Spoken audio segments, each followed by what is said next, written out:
get the film from? When I'm at home and looking, are you taking the film? Oh yes, sorry. Doesn't matter now, I suppose. Don't you all do that? Don't all the clubs do that? Really good for it. Oh, Jenny. Really good. We don't know it.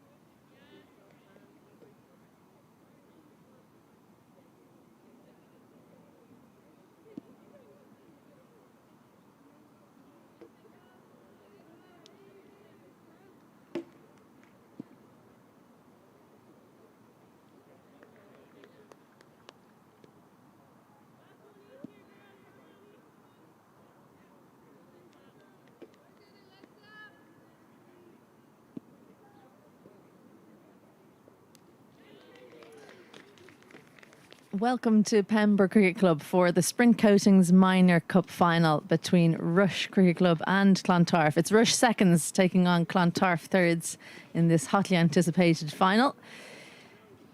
I'm delighted to be joined by Craig Senior. I'm Isabel Joyce, and later on Dominic Joyce as well will be coming into the commentary tent.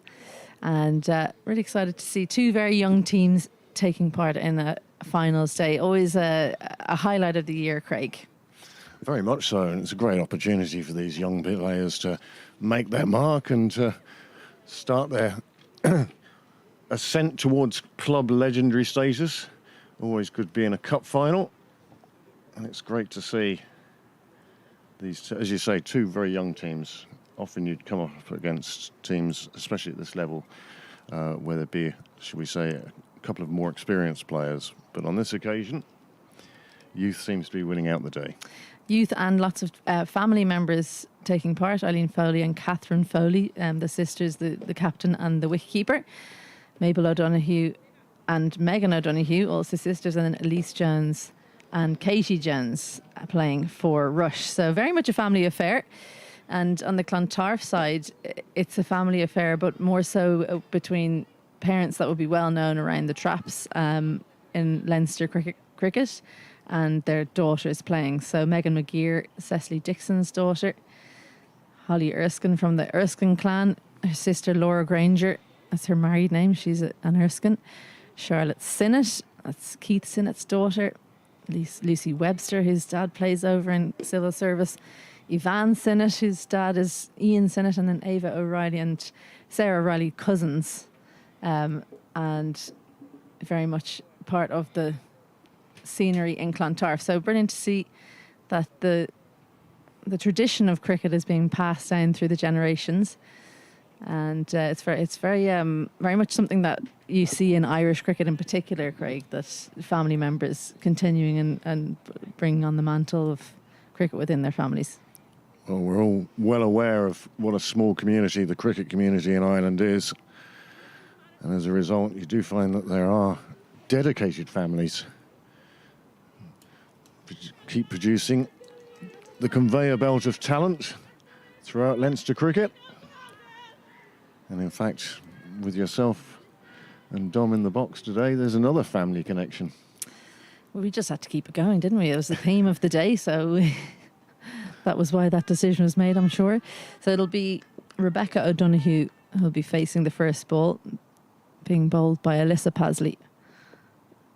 Full toss to start. That will be called a no ball. Full safe anyway. Bit of nerves maybe for Pasley as she opens the bowling from the nursery end. Yes, slipping out of the hand a bit. I'm sure she'll quickly find a rhythm, but so often in a cup final, that first delivery, it's full of nerves for everybody. So Aisling Beggs will face the free hit. And it's a really good comeback from Pasley. You have to be ready when you're an umpire at finals. Derek Dockrell had to get in amongst the signals early, along with his partner Satish Ayapath, He's at square leg. It was a pretty easy decision, really, truth be told, to give that first ball as a no ball. Good swing found there from Pasley, and very wide, but Dockrell obviously deciding it had started straight enough. Didn't give it as a wide. I see Jenny Wilson, the Clontarf keeper, has sort of adapted the... Yeah, she's often does wicketkeep at Jenny. That's actually her catching it now, the wicketkeeper Holly Erskine for Clontarf. So I should have pointed that out. Holly's another family connection, of course, is that the pointers are her cousins. So she says it's in the family. Wicketkeeping is in the family because her cousin, of course, professional in England. It's past. It's a very interesting field placement here. Clontarf are going with a deep extra cover as well as a deep cover, and Wilson in short in extra cover. No one in mid-off. A big gap there, encouraging the drive. On this occasion, well, the ball pushed into the gap. Aisling Beggs getting off the mark.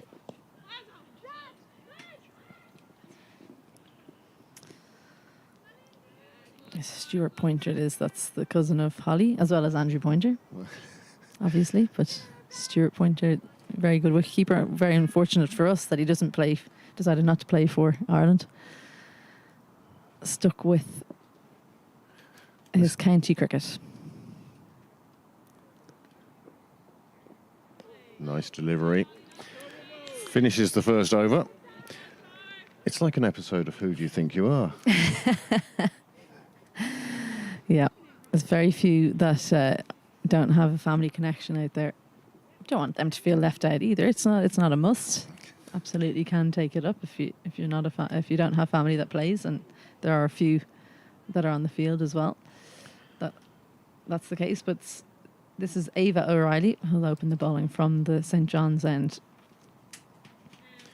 Well, as you see on your screen, a big black cloud overhead, but it doesn't look like it's coming towards us.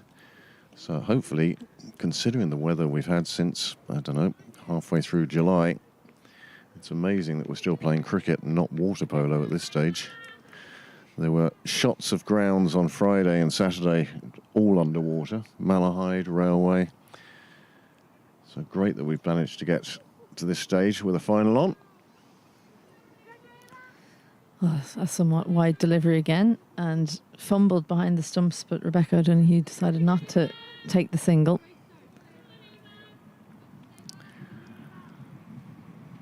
These two sides both play in Division 3. They would have met during the season. They're in 3rd and 4th place on the league table at the moment.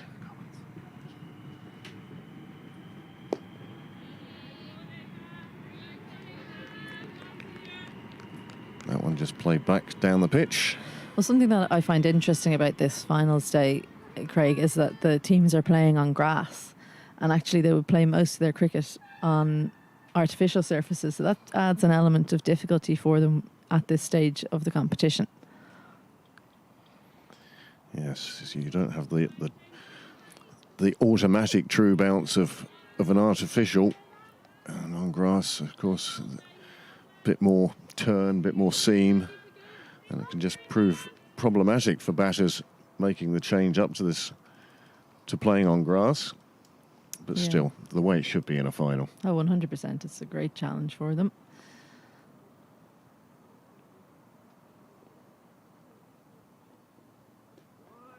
Well, that one just too wide from O'Reilly. Played for Leinster under 15s this year. Ava O'Reilly, her first time playing at that level for that age group. Yvonne Sinnott as well. She's fielding it in the deep cover boundary. She played as well and just took up off spin this year. So looking forward to seeing how she goes. Well, that's lofted into the offside. Single taken.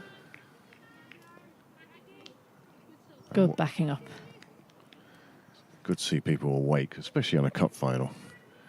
Nothing more pleasing than the ball skipping past you and that sense of dread as to how far it's gone. When you see one of your teammates picking it up, You're more delighted about that than the original fielding, I think, sometimes. Yeah.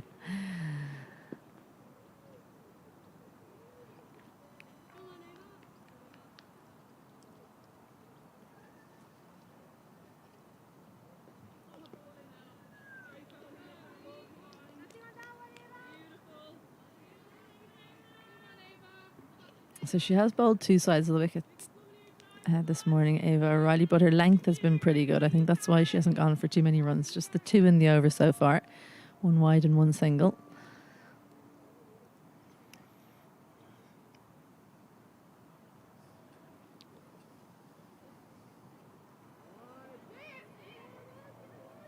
Good awareness from Beggs. Makes sure that that wide counts for double. Yep, another good call. Score moves on to 5. It's a steady start, but as we were saying in the men's final on Saturday, wickets in hand, absolutely everything. We didn't realise that they were going to go to 200 with wickets in hand. Well, a leg by to close out the second over. So 5 from that second over for Rush, and after 2, they are 8 without loss. Well, a steady start, and Rush will be delighted. No wickets down at this stage. This is a 20-over game, and no doubt they'll be looking to push on later on. But at the moment, they don't want to be the ones who lose a final in the first 2 overs by losing 4 or 5 wickets. And the Hills had on Saturday their reply to what was a massive total, and the pressure that put on the bats meant the wickets fell very quickly in that game. And Rush will be trying to avoid that sort of innings here. Paisley starts with a full toss again. Well directed from Aisling Beggs. They'll come back for a second. And it's Ava O'Reilly who does the fielding. Really good throw from the youngster. Well, very encouraging for Clontarf. 3 fielders converging on that, doing their best to make sure it hadn't gone for a boundary. Backing each other up, backing up their teammates, their bowlers.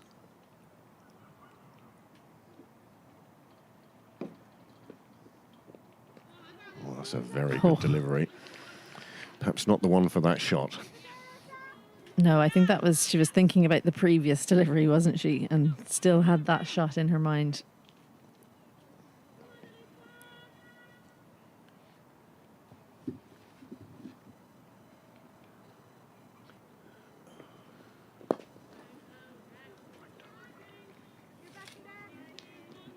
Good to see Clontarf have changed their field, brought that fielder up, and they have a mid-off now instead of a fielder on the boundary behind extra cover.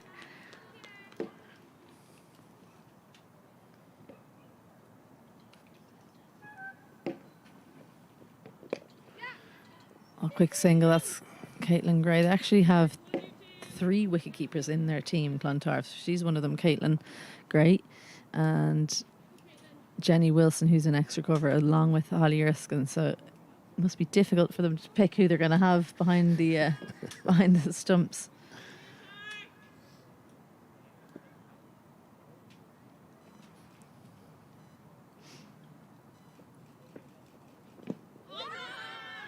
Big appeal. Just not as much swing back, it looks like. It was maybe going down leg.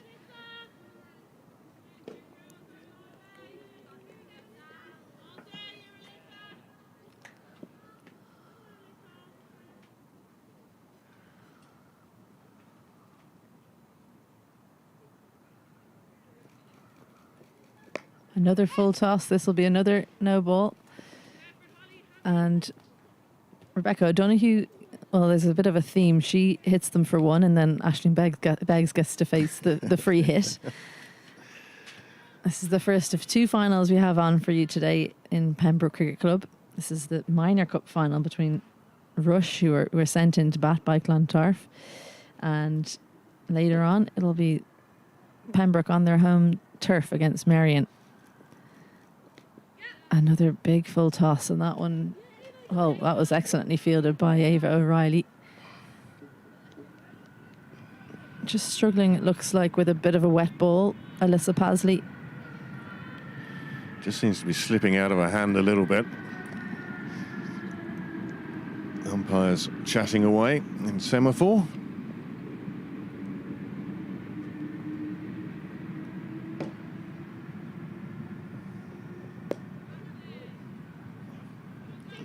Well, that's shot of the day so far. Excellent fielding, Megan. It is chasing that one down. Megan McGeer. That's another thing I think that would be different for these players, it being a cup final and everything. It's the size of the ground. Yeah, possibly. They're playing on pitch 7 here in Pembroke, which is the one furthest to the left as we look at it. And that means that the boundaries on each side are a good length. In fact, it may be shorter on the railway side than it is on the wall side for a change. You can just about pick out the rope on your picture there. I think you're right. I think it is shorter to that side. So after 3 overs, Rush 18 without loss, and it's Ava O'Reilly to continue from the St. John's end. Well, that one was almost found its way back onto the stumps of Rebecca O'Donoghue. That would have been very unlucky.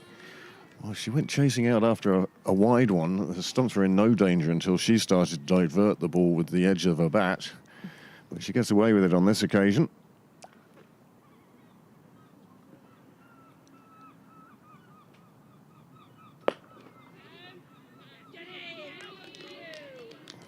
Nice looking shot, but it is quite a packed offside field.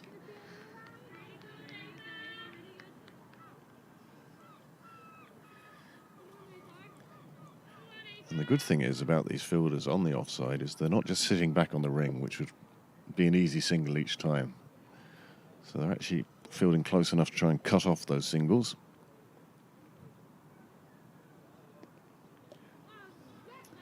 A full toss, but swung back to the offside. Good awareness again from Beggs. Her calling's been really good. Sarah O'Reilly doing the fielding at point. In fact, Sarah O'Reilly also can wicket keep, so that's the 4th wicket keeper in the team.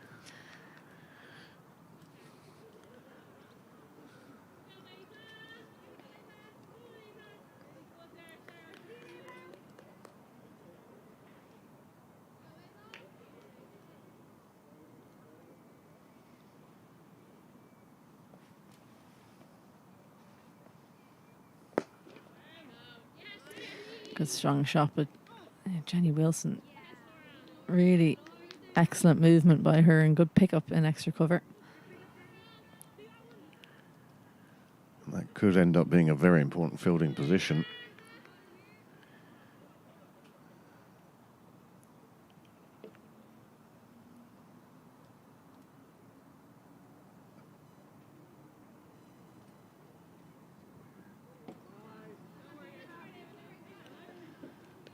Aisling Beggs deciding just to leave that one alone, pick up the wide.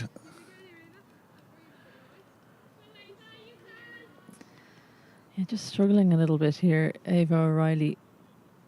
She normally bowls a little bit quicker than this. It feels like she's just worried about what's going to happen when she lets go of the ball. Really needs to get through her action a little bit more.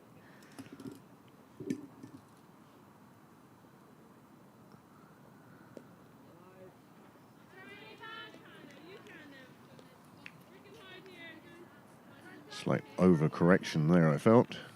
You're right, she seems to have something on her mind, whether it be the line length or the concern that the ball's going to disappear once she's let go of it.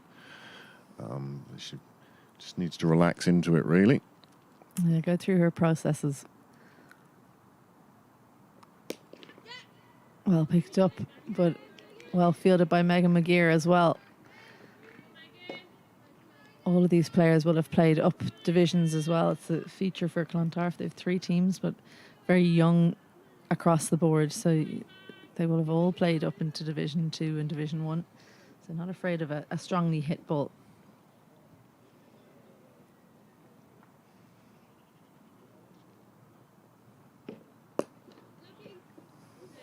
Once again finds that fielder Wilson.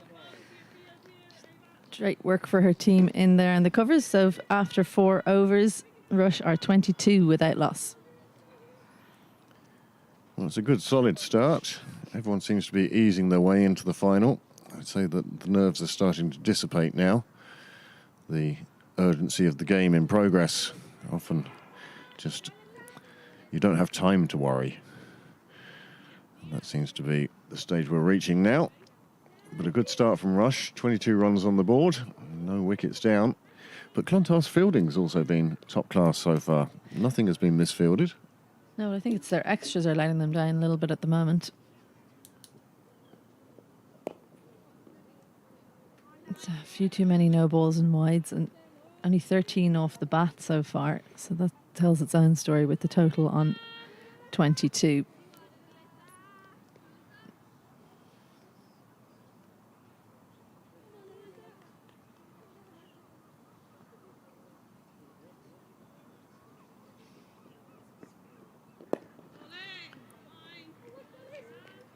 It's an interesting field, really. There's for an away swing bowler to have 4 on the offside and 5 on the leg side. It's unusual not to see a third man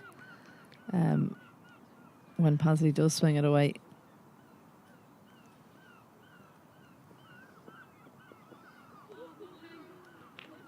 That one there, for instance, just seems to call out for an edge down to third. Yeah, I think part of it is the player herself is looking to play in front of square, and the field is set for that, rather than, as you say, an outswing bowler. You'd want somebody maybe at short third, just for those edges. Big appeal and gone. Well, she played across a straight one again. Aisling Beggs, it did swing back. She tried to play it into the leg side. It was full and it was adjacent. So Rush lose their first wicket. It's Aisling Beggs. She goes for 7. And Clontarf, well, Alyssa Paisley, she struggled a little bit with her length, but that one was right on the money. Rush are 22 for 1. Well, it's a good start, but on this occasion, Beggs turning square on, trying to play it round to the leg side. And unfortunately, it wasn't the ball to do it to. And once she didn't make contact, she was in trouble. And umpire George Dockrell, well, he completed the process and sent her on her way. And you'll see it here. Comes back in, hits that right leg in front of the stumps. Derek Dockrell, well, not left with much choice.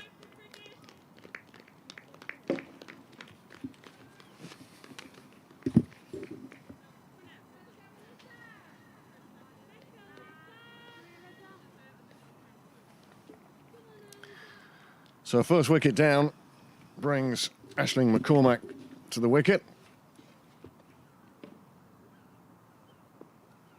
She'll be facing her first ball. Oh, bottom edge. She looked to play leg side as well. It was definitely not there for that shot. And McCormack lucky, it has to be said, to find herself still out there.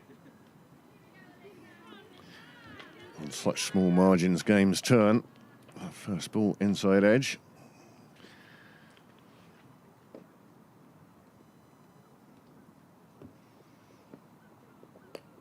And doesn't survive the second. Looks to play across another one from Paisley, and finds her off stump cartwheeling. And it's 2 and 3 balls for Alyssa Paisley and Clontarf as Rush see their second wicket down, and they're 22 for 2.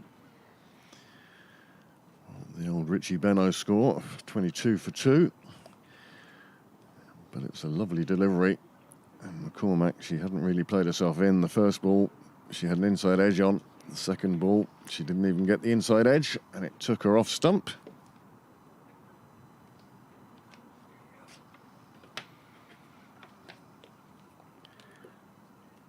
Well, that's lovely bowling.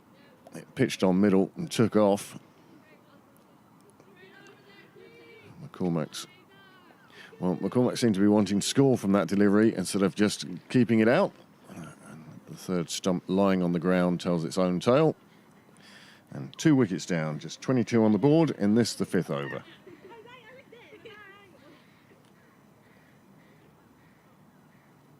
So Eileen Foley comes out at number 4 for Rush, and that was a double wicket maiden from Alyssa Pasley, which is valuable at any time, but especially in a cup final. She is very much a wicket taker. Whenever she's playing, she's an explosive cricketer. Ava O'Reilly to continue. Well, she looks to be a little bit more comfortable now after her bowling partner bowled an excellent over. She's handed over the reins to her younger partner, and Ava O'Reilly looks a bit more assured.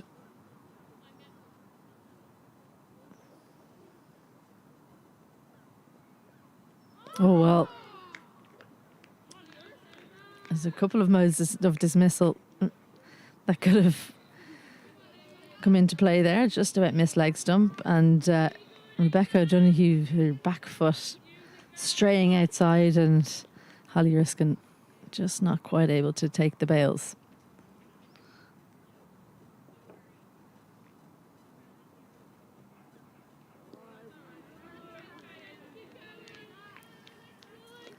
Good desperation from Holly Erskine behind the stumps there. Yeah, that one was just straying a bit wide, because as you said, Ava O'Reilly, well, no matter how nervous you are, even if you haven't taken a wicket, seeing 2 fall at the other end makes you feel better about your team's chances and therefore makes you feel more comfortable. Well picked up. Lots of space there behind square leg. Desperate dive in the deep.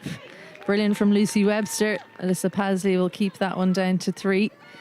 And Eileen Foley just about gets home. And again, the size of the ground, allowing them through for 3. I don't know how many 3s they normally get to run, but on this occasion, they got there. It was a nice shot. She picked it up early, just played it round the corner. It wasn't really hit with any great power, but her timing was there, and that took it out as far as the boundary. And it would have been 4, except for that brilliant piece of fielding. Just flicking it inside. Every run saved matters at this stage, and especially in a cup final. Well, a little bit of a point of difference for Eileen Foley. Bats left-handed. We don't see too much of that in women's cricket in Leinster, unfortunately. So Ava O'Reilly having to redirect across the left-hander.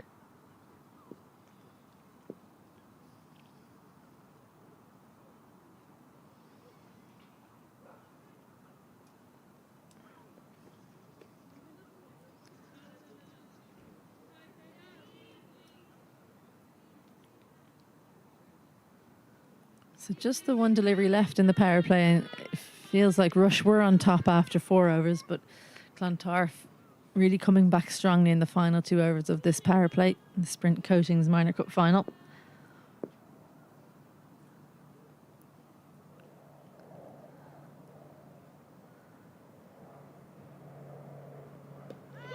And they really are on top now as Ava O'Reilly claims her first wicket again. A Rush batter opting to go across the line of a straight one. Eileen Foley looking to hit that one into the leg side. She missed, and Ava O'Reilly hit. So Rush wickets tumbling at the end of this power play. Well, that's exactly what Rush didn't want, is a 3rd wicket to fall in this power play. 3 down. How often we see games decided at that stage.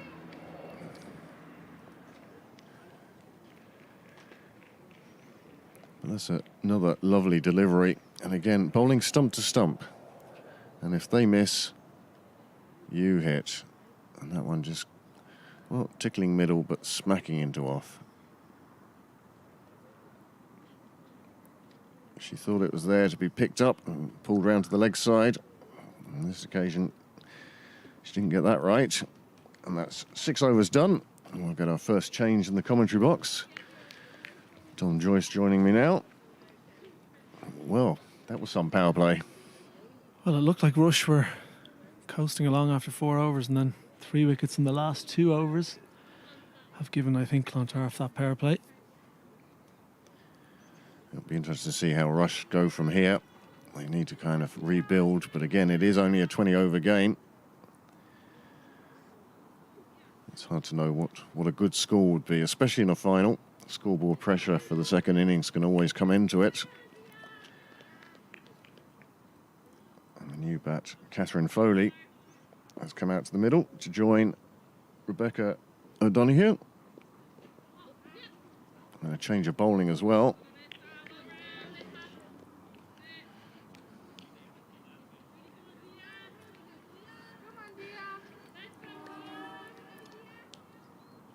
I think we can look for some swing judged on that first delivery.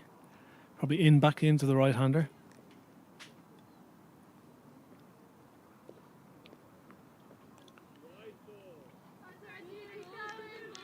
Oh, this one called a wide. It's a very whippy action from a shoulder, isn't it? He's very square on at the delivery. That possibly is aiding her with, well, on a good day, the ball coming back into the right-hander, and on a bad day, a wide down the leg side.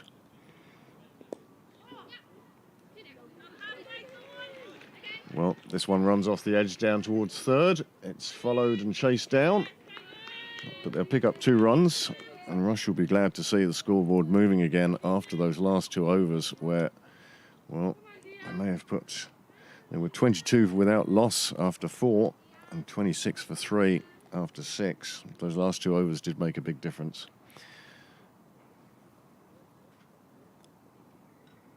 A little bit of respect for the bowler there. That one just played out on the offside.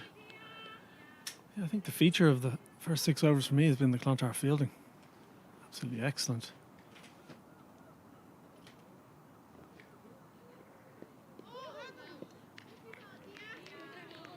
Foley on this occasion, she took a big step backwards to try and play that out on the offside.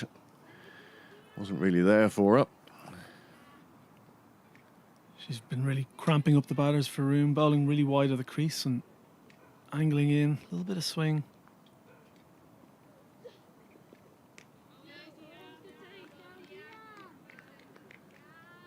Umpire Dockrell letting that one go through. Yeah, that angle she's bowling at, even though the wicketkeeper seems to be taking it quite wide, it's probably crossing the batsman quite close to the back of their pads.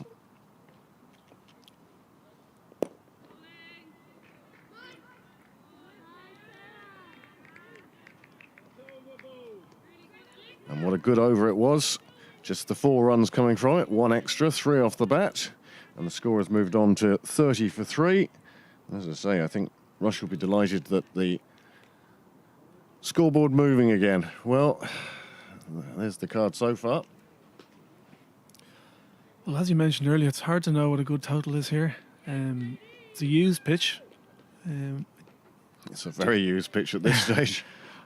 The number of extras as well. Those extras are really kind of keeping that scoreboard ticking over for Rush at the moment. Highest scorer at the moment, extras with 11. But Rebecca O'Donoghue, well, she'll want to take over that mantle soon enough, I'd say. Another change of bowling now from the St John's end. And it's Lucy Webster. Got to remember which side of the page to be looking.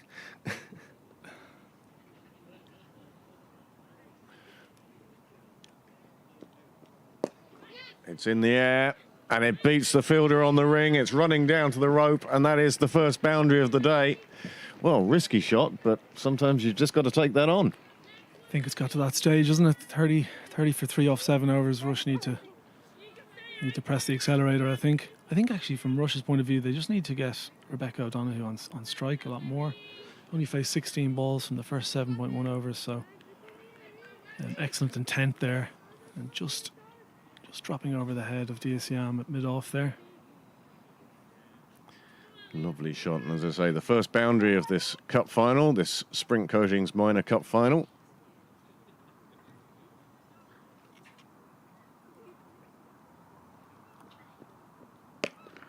This one taken on the full and pulled into the leg side. There's going to be at least a couple. I don't think it's going to make the boundary. It'll be pulled up before there. The bats have run 2. They hesitate, and then they go, and then they hesitate, and the relay throw, well, it gets back close enough to stop them taking a third. But again, Clontarf fielding, excellent. Yeah, saved a run there. Another one. I think they've saved about 10 runs in the field already at this stage. Could come back to play an important factor in the end.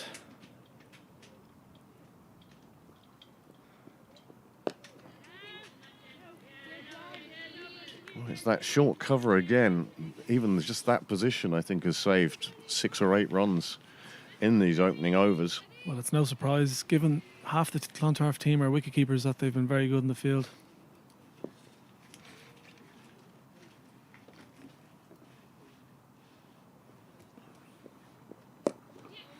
Well, that's a lovely shot on the offside. Beats the short fielder. Of course, we're outside the power play now. More than just the 2 outside the circle permitted now. They do just have 2 out though, so they have that mid-off, long off now, and a square leg. Just in front of square by the looks. As Foley takes strike.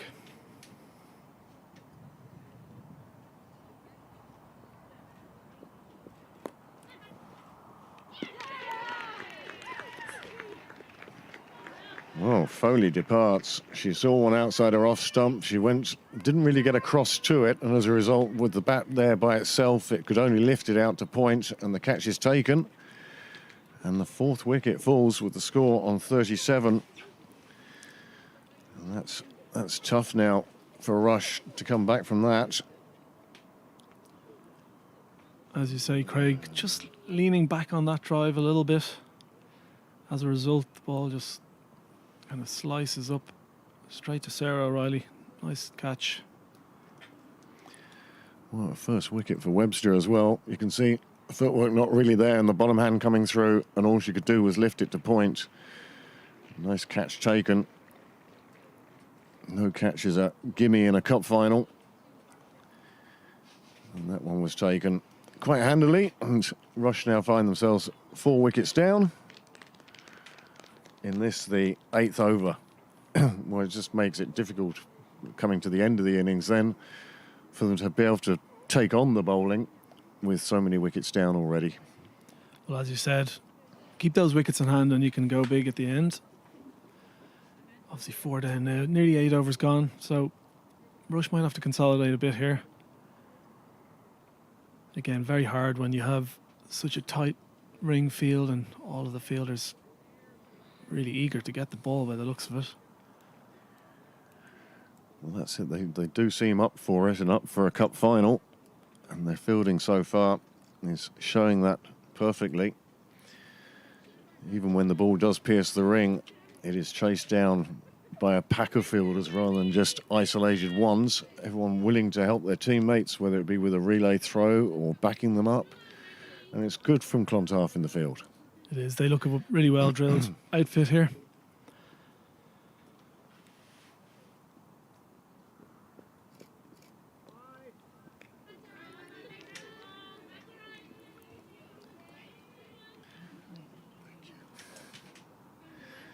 Well, it was Megan O'Donoghue who came and went quite quickly there. And now Mabel O'Donoghue is facing as Webster goes in search of finishing her first over.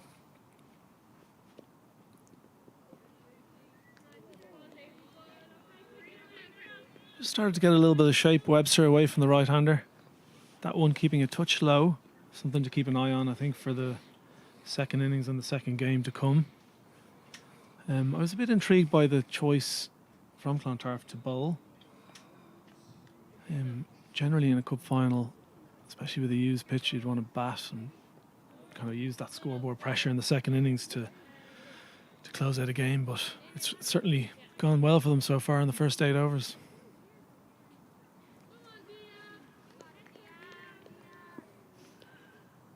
So Siam to continue then from the nursery end.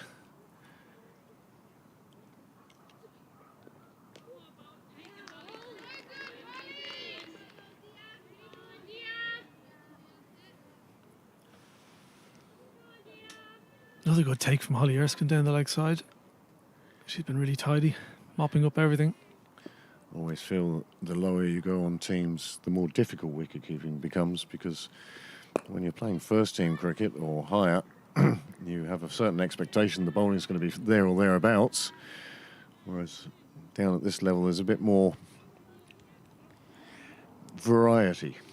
No, you're absolutely right. In deliveries coming through. And it's good training for young wicket keepers. If they can keep here, they can keep anywhere. Good ball, just taking the outside of the pad. With enough to take it past the keeper, they get through for the leg bye. Mabel O'Donoghue doing exactly the right thing, getting down to the non-striker's end, rotating the strike. Just keep that scoreboard ticking over. That was a good example of the Clontarf fielding there. Lucy Webster, a fine leg, getting the ball in quickly. And Jenny Wilson. Well, there's another bold. There's that in-swinger we were talking about. Wide of the crease, DSM. That's 5 down for Rush now for 40. Well, she provided most of the runs so far, Rebecca O'Donoghue, but now she departs. Half the side gone, and we're in the 9th over. But still a long way to go in this cup final. Cricket is too strange a game to declare a winner at this stage. But 40 runs on the board. Just coming into it. And it's, again, it's that ball coming into the bat. They're not too sure. And this one taking out the leg stump, knocking off the off bail.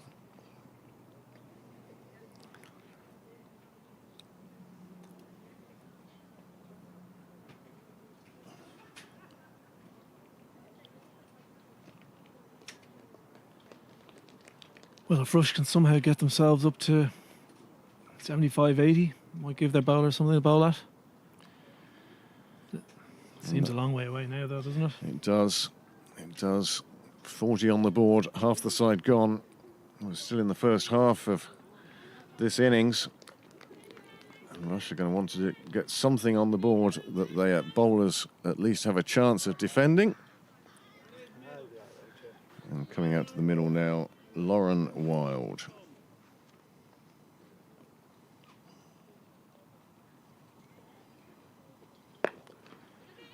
Well, she's off to a flyer, plays that one out on the leg side. And again, 3 Clontarf fielders chasing down that ball. I say chasing down, knocking down that ball and just keeping it to a single.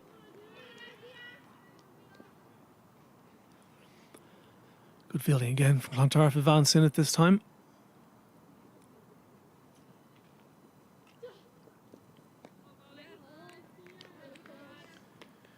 Sam does run the risk with that line that if she doesn't get it right and it is going down the leg side, any sort of bat on it is going to bring it down to this fine leg boundary, all round as far as square. But at the moment, she's proving accurate enough.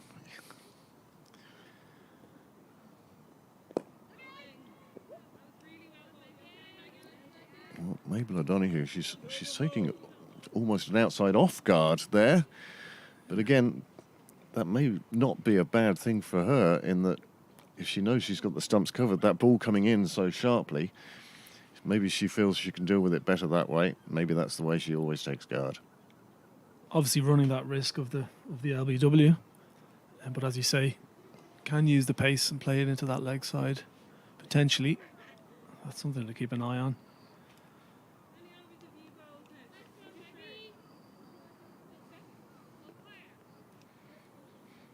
Clontarf have bowled brilliantly as a unit so far. A little bit of nerves at the start. A few high full tosses, 1 or 2 no balls and wides, but once they've settled, they've been excellent.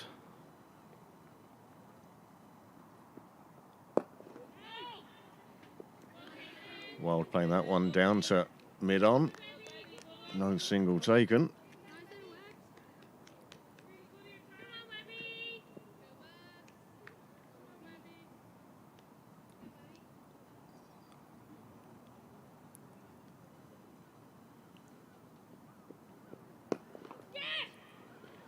Well, she's managed to get hold of that one. It's going to be the second boundary of the innings, and that is the longest boundary we've seen. Super shot from Wild. That will move the score along to 46.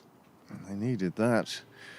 It will give the Rush players on the sideline a little bit to smile about.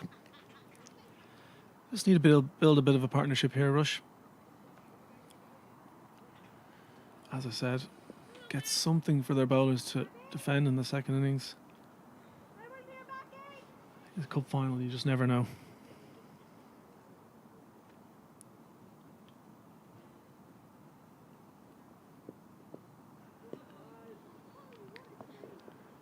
Well, another extra.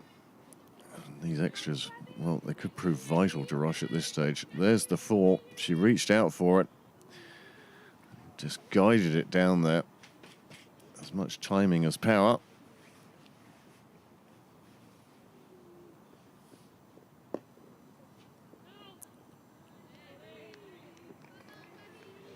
Well, that's very well played. One exactly on the stumps, and she knew just to keep that one out. And sometimes that may be the one thing the Rush batters we've seen so far haven't done is if there's one on the stumps, keep that out. There will be a ball that you can score off later on. But too often they've tried to score runs off balls that have eventually hit the stumps. Well, absolutely right, Craig. That's 4 wickets out of the 5 so far. I think have been bowled, so if they can just keep out that straight one, have a bit of patience, wait for that full toss or that wide ball and take advantage of those. I think that should be their game plan at the moment. Again, you get the feeling that maybe cup final nerves.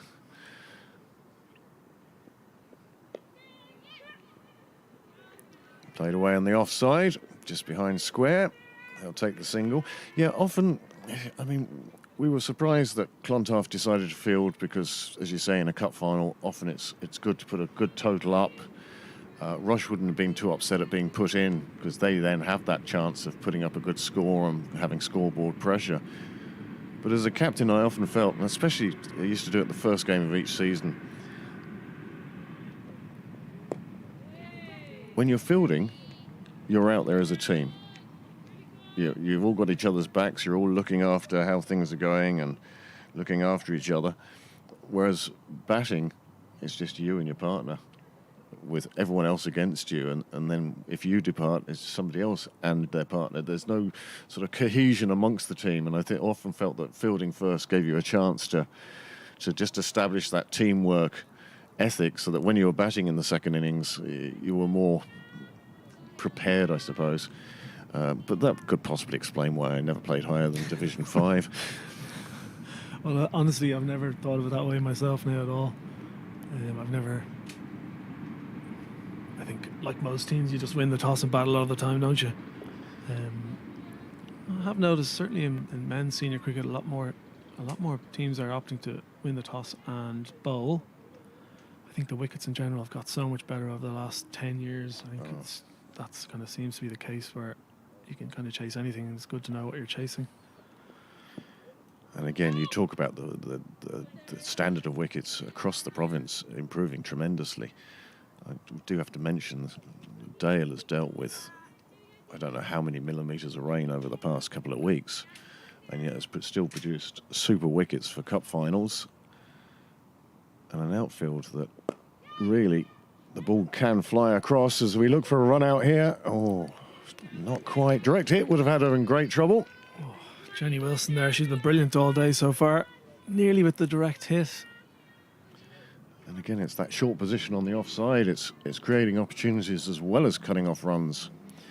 Siam now from the nursery end.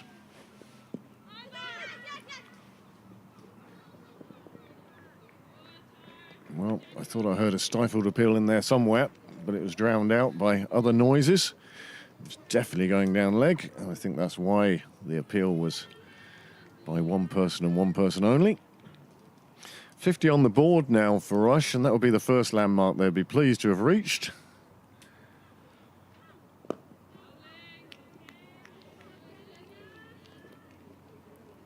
And again, O'Donoghue with this very stump-covering stance, but it's what she's happy with.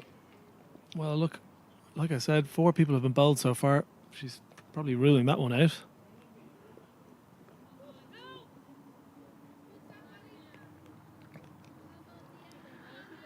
Just trying to swipe that one that was going down the leg side. I'd like to see it sort of try and play a proper shot and play it round the corner as opposed to trying to catch up with it. Very hard to catch up with the ball once it's gone down that leg side. And that's very sensible play by Mabel O'Donoghue. Another one that she felt was on or near the stumps. Just play it out. There's plenty of time left. And with 11 overs gone, 51 for 5. Well, if they could double that score over the next 9 overs, I think Rush would be absolutely delighted. Well, they would bite your hand off, I think. But I think they are playing very sensibly, actually. Just keeping out that straight one, building a little partnership here. If they can stay in for even 3 more overs together, to see where that takes them. Build a bit of a platform for those last 5 or 6 overs. Well, unfortunately for Rush, partnerships are one thing that they have been missing. These two, though, they've put on 11 since the last wicket fell. That's hit beautifully down the ground. They'll take the single. Wild again. Playing that one down on the offside. The fielder just sat back on the ring. Yes, you can see the extent of that batting stance that O'Donoghue's taking. You can only just see the off stump outside of her pads.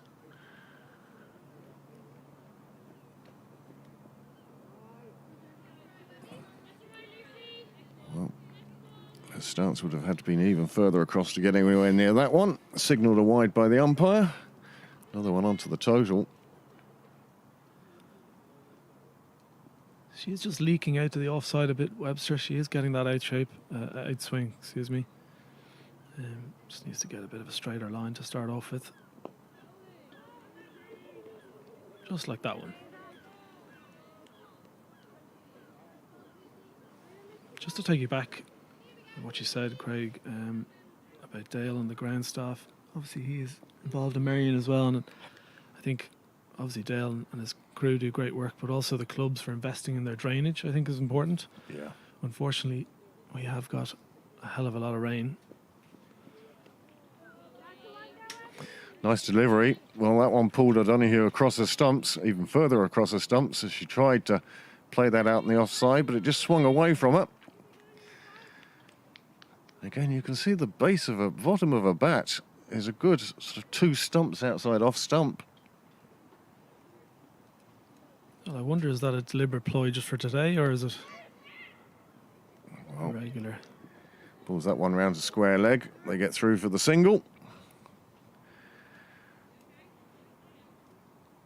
Again, good fielding. This time by Ava O'Reilly. That was definitely going for the boundary. Nice connection. Yes, the Clontarf fielding, as we've said before, it's been right up there so far. Nothing really being given away by the Clontarf field.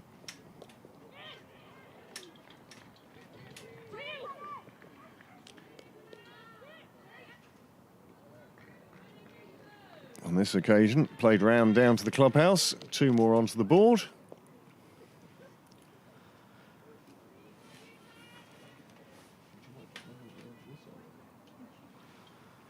Nice shot there by Wild. Well fielded by Pasley down a fine leg. Had to run good 30 yards to her left.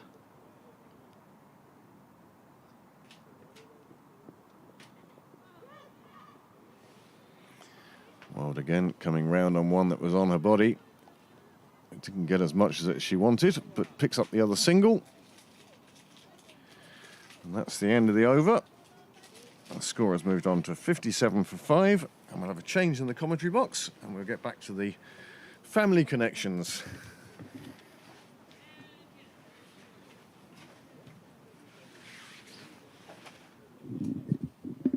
Thank you, Craig. Yes, keeping it in the family across the board and on the pitch and in the commentary box as well. Isabel and Dominic Joyce on commentary for you here. Sister and brother, not couple, in case anyone was wondering. And we're going to see Ivan Sinnott for the first time today from the nursery end. Just taken up off spin this year, an exciting prospect.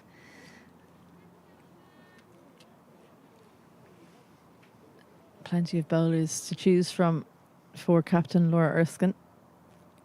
And Lauren Wild will see the first bit of spin.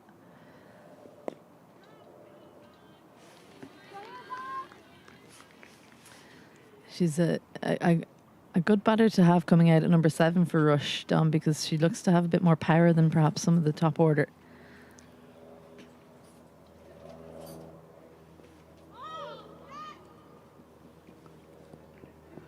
Good start from Ivan Sinnott, straight away on the money.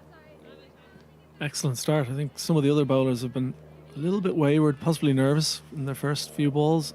Not the case with Ivan Sinnott here. Right on the money. Yeah, as you said, Wild scoring at almost a run of ball, so yes, looks to have more power than some of the previous batters.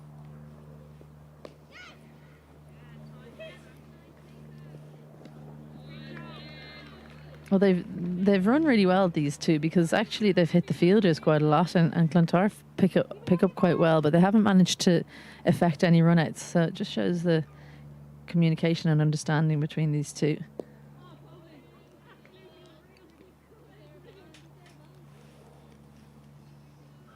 On the money again from Sinnott. Great start from her. First 4 balls. No chance for the batters to score, really.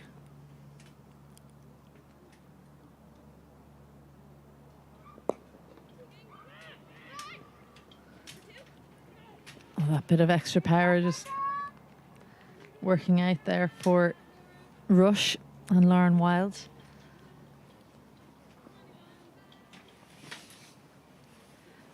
Bit more of a regular stance against off spin this for Mabel O'Donoghue. A rare bit of a misfield from Clontarf there. So good over from both Sinnott and for Rush. Good batting from this pair who are trying to rebuild as 13 hours are gone, and Rush are 61 for 5.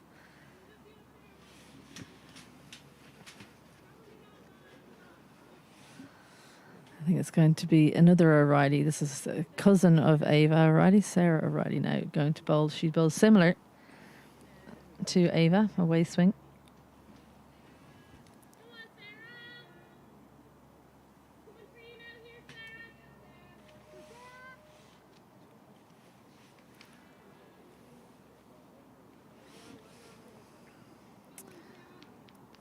Yes, daughter of Clontarf Club legend Ronan O'Reilly, so known as Redzer. He'll be delighted with that description, I'm sure. I'm sure he's here watching. He won't hear what how I described him. So he won't be watching the live stream at home. I'd say he could have it on his phone while he's watching the match.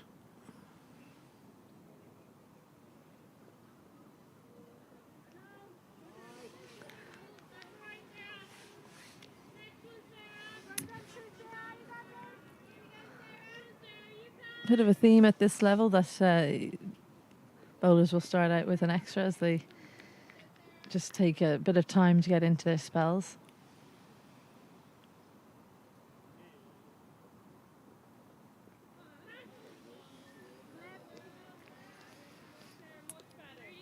A little bit of shape. A little bit of shape in. Shape, yeah. Different to my memory of Sarah O'Reilly's bowling. And if anyone's wondering, there is a bit of leeway for the bowlers at this level. On the wides, it's not one day wides, so.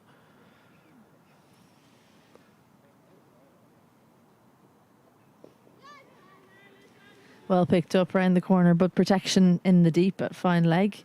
Alyssa Pasley does the tidying up. It's been a pretty consistent. Clontarf haven't had a third in place, and you can see why, really, having watched the game, because when the ball's moving away outside off, that seems to be the area that's difficult for the Rush batters, much more adept at picking it up down leg. And even that one that was well outside off is directed to the leg side. So 4 fielders on the offside and 5 on the leg side seems to be a good decision from captain Laura Erskine. She's operating in mid-wicket herself. Well, what do we know? No third man needed. I don't think hardly a ball's gone there today, so good captaincy.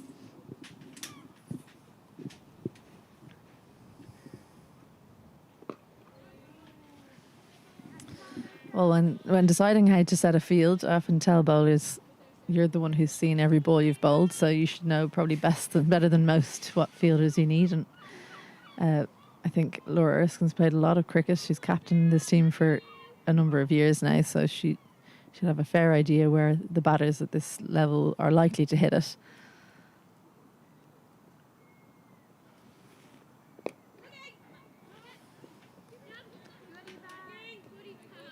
Really tidy stuff. Ivan Sinnott and point picks up cleanly and throws back to Sarah O'Reilly. And you often find when wicketkeepers are at the stumps, they'll catch the ball where others will let it go through.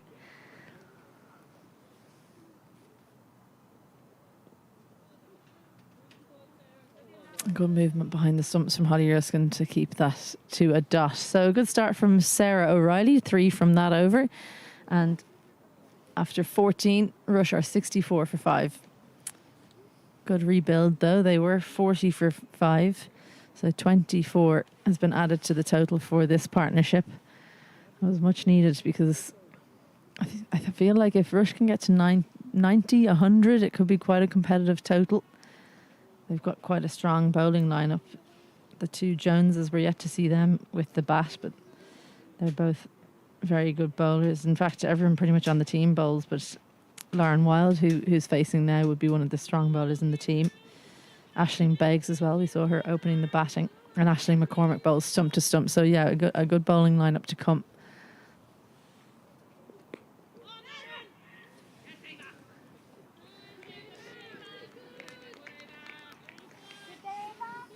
Lauren Wilde, you have to admire she has a good swing at the ball, because it's something that you'd find with younger girls, that they won't actually try and hit it very hard necessarily. She does give it a good swing, so any kind of edge, she gets a run.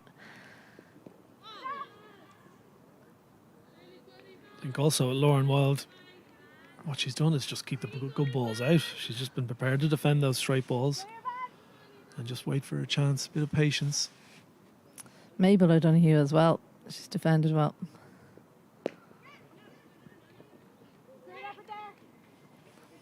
Bit of yes, no, but there was no sorry at the end, which is the important thing for Rush. Bit of a misfield from Erskine in mid-wicket. A couple of blips in the field this over. Not costing too many, but maybe just this Rush partnership putting on a bit of pressure on the fielding team. There's that defensive shot you were talking about, Dom. It's obviously decided that anything that's on her stumps, she's going to just make sure she keeps it out. Plenty of players being bowled ahead of her, so good to see. Well, Ivan Sinnott's been extremely impressive so far. Every ball right on the money.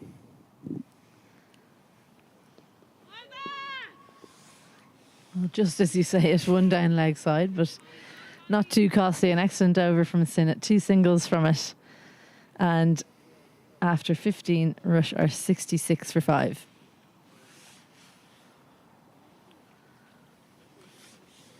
Five overs to go. And we said 90 to 100 would be a good total. So another 30. They'll need to start going some, because the last few overs have been relatively quiet from Rush. They seem to have decided against those quick singles they were taking directly to fielders in these last few overs. So now might be the time to bring out that tactic again. Well, they've got themselves a drink, possibly a little word from the rest of the team. Maybe now's the time to push it on a little bit. They still have those 5 wickets in hand, 5 overs left.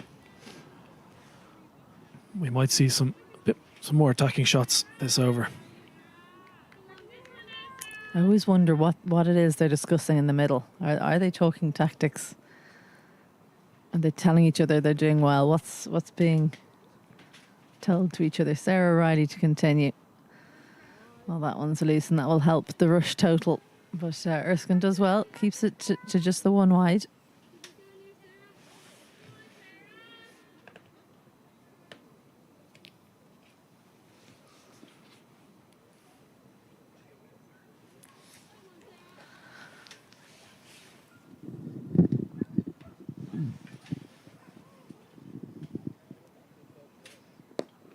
Much better, well finished action. Just sometimes she tends to float it a little bit. Sarah O'Reilly doesn't get through her action. That's when it goes down leg. She actually does have a very good wrist position. So when she gets it right, she swings it away, and she gets it wrong, it swings in.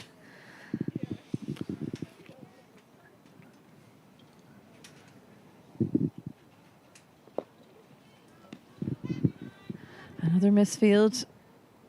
Maybe a bit of tiredness creeping in for Clontarf. Well, partnerships do that, don't they? They kind of take the life out of a fielding team a little bit. It's hard to keep up for every ball when the partnership is building. It's easy when you're taking wickets. I think as well those quick singles have meant the fielders have come in a bit tighter.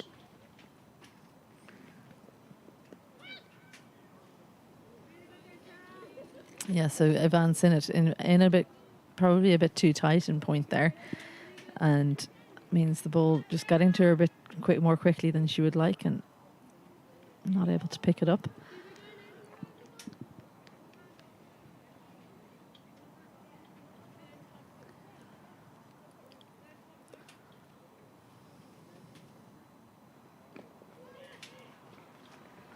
Picked up and hit into the leg side. A much needed boundary for Rush from the bat of Lauren Wilde. It was only slightly down leg side from Sarah O'Reilly, but Lauren Wilde onto that like a flash and manages to bisect the fielders between square leg and fine leg. Well, I was about to mention that they only have one fielder out Clontarf at the moment, which is unusual for in the last 5 overs of a T20. I wonder will they start to spread that field a little bit now? They haven't so far.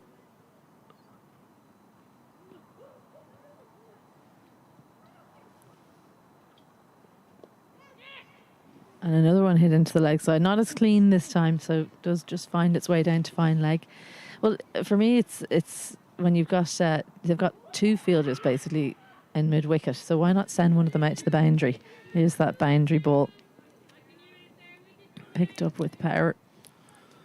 Just the third boundary in the innings, I think. I think we are seeing a bit more intent in the Rush batters from this over.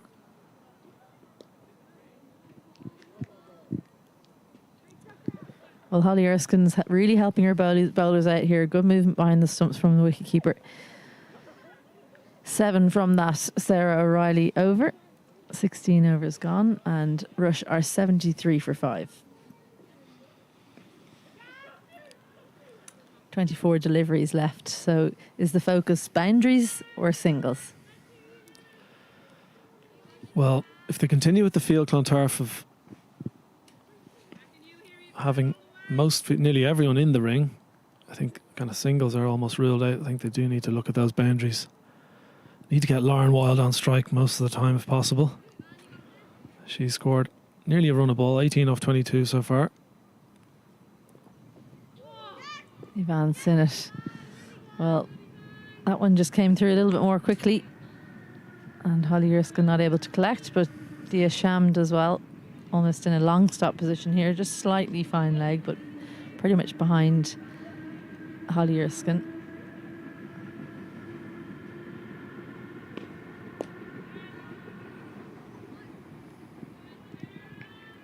I think Mabel O'Donoghue's done a very good job because she's come in and when the wickets were falling, she was very solid, but she needs to find a way to just get off strike here.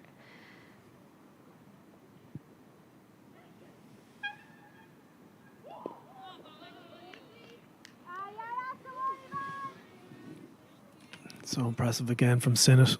She's been so straight. Nothing really loose to hit for the batters.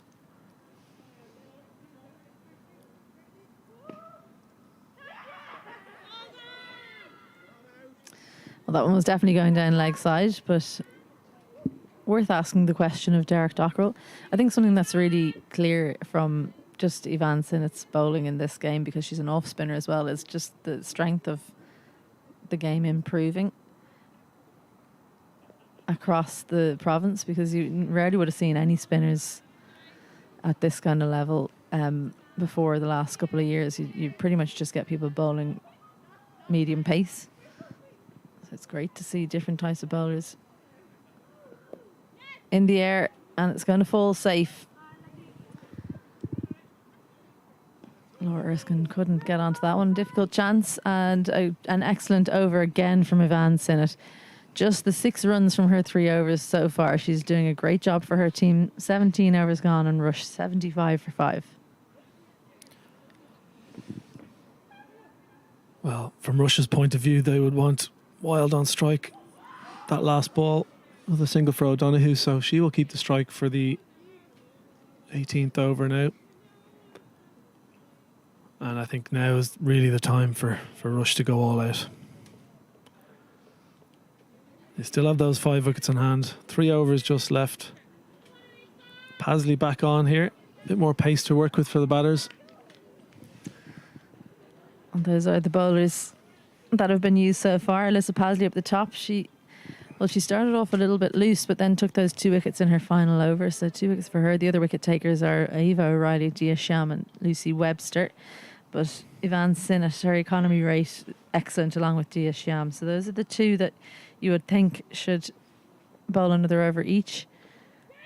A bit more pace from Alyssa Pasley means that O'Donoghue can get off strike, which is just exactly what she would have wanted.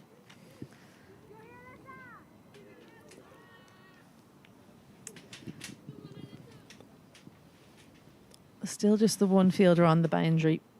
So not a lot of protection for Pasley. They're just opting to keep the pressure on Lauren Wild here.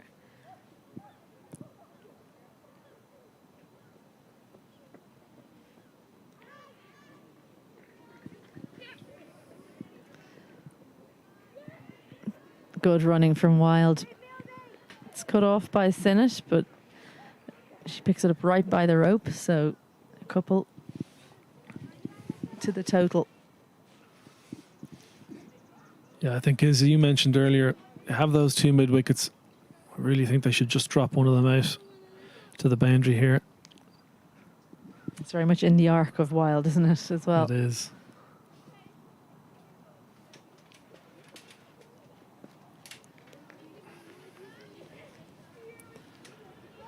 Well, they've had a look at that line so far. Rush, all the deliveries in this over so far going down leg side. Pasley, you can see, disappointed, but hasn't really suffered as a result of the misdirection that she's had this over. Brilliant. Jenny Wilson in extra cover. Excellent from her. She's been brilliant all game.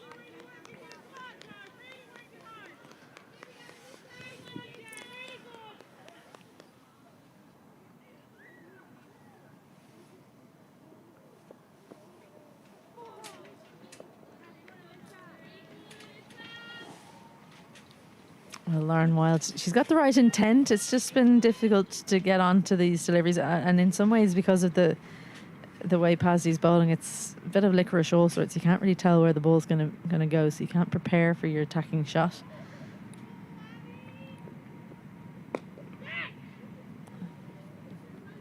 Well, what do we know? Goes to one of those 2 mid wickets, keeps it to a single.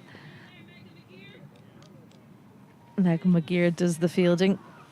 So good over from Alyssa Pasley, 2 off the bat and 2 byes as well. So 4 from it, and after 18, Rush are 79 for 5. I think what that over showed was that wide rule has its limitations. I think it's very difficult for the batters to hit those balls going down the leg side.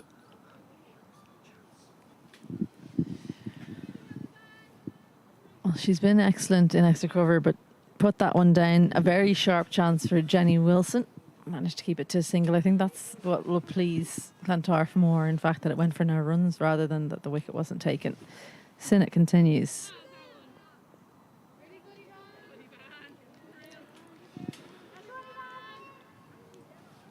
Well, this will be Yvonne Sinnott's last over, and she has been outstanding so far. 3.1 overs for 6 runs.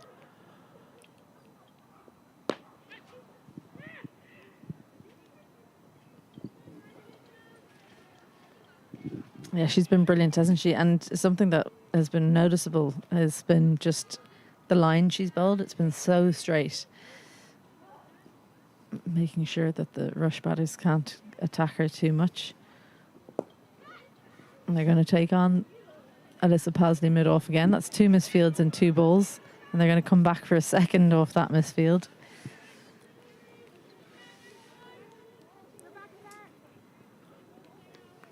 Just a little bit of tiredness creeping in, possibly. They've only 9 balls left to field. They need to get themselves up. If Rush can get to 90, 95, think that, and then take some early wickets, I do think they have a chance here. Absolutely. I think as well, Alyssa Pasley was just thinking too much on her last over.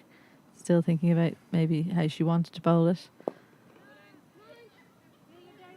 Good intent from O'Donoghue, but probably could have taken O'Reilly on there. She's quite deep on the ring.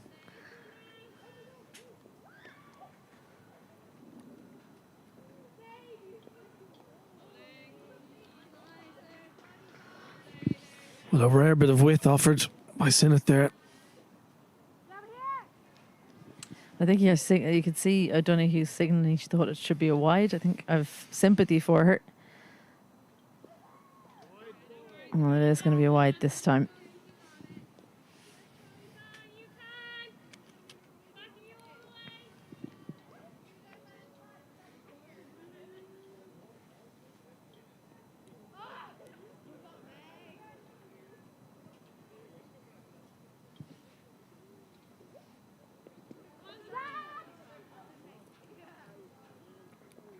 Lauren Wild is desperate to get on strike, but doesn't manage it in the penultimate over. Excellent spell from Yvonne Sinnott. 4 overs for her, just the 10 runs, but didn't manage to get a wicket. And with 1 over to go in the innings, Rush are 83 for 5.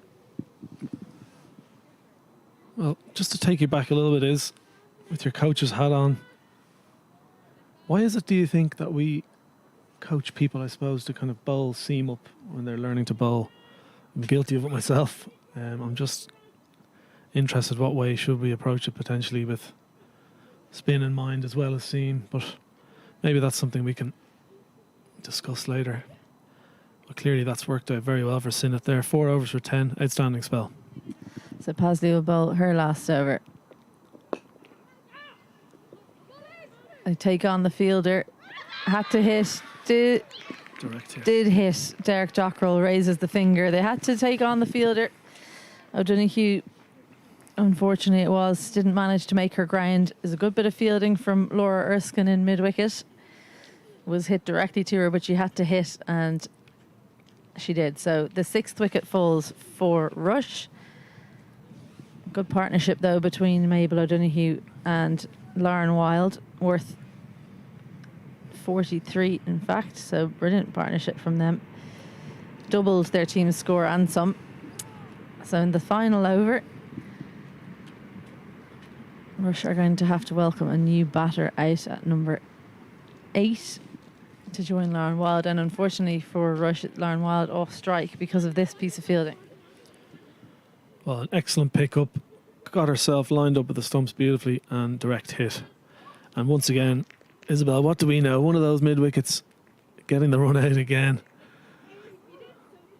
Great work. And I think it's something that Clontarf as a unit, as a team, have deserved, that direct hit run out. They've been outstanding all day in the field. A few little misfields creeped in last couple overs, but in general, they've been outstanding, especially Jenny Wilson in cover, I think. Elise Jones joins Lauren Wild. Nice shape. Impressive, still getting shape away from the right-handed batter, Alyssa Pasley, in the final over of the game. They've obviously looked after the ball well.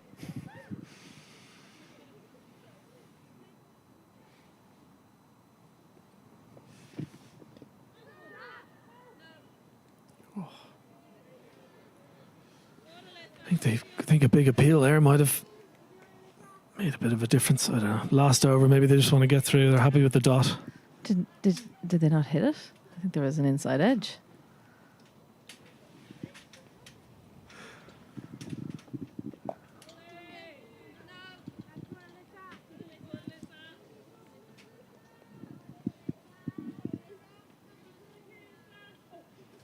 Excellent finish here for Alyssa Pasley. Well, her third over was a double wicket maiden. She's currently on a wicket maiden. If she can bowl another couple of dots, she might want two double wicket maidens.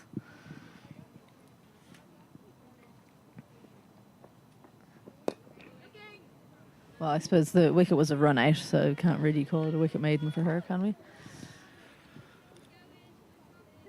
Well, it's been a brilliant last over so far. No runs off the bat. No runs at all, excuse me. Last over for Rush. A 6 would take them to 89. I think that's unlikely.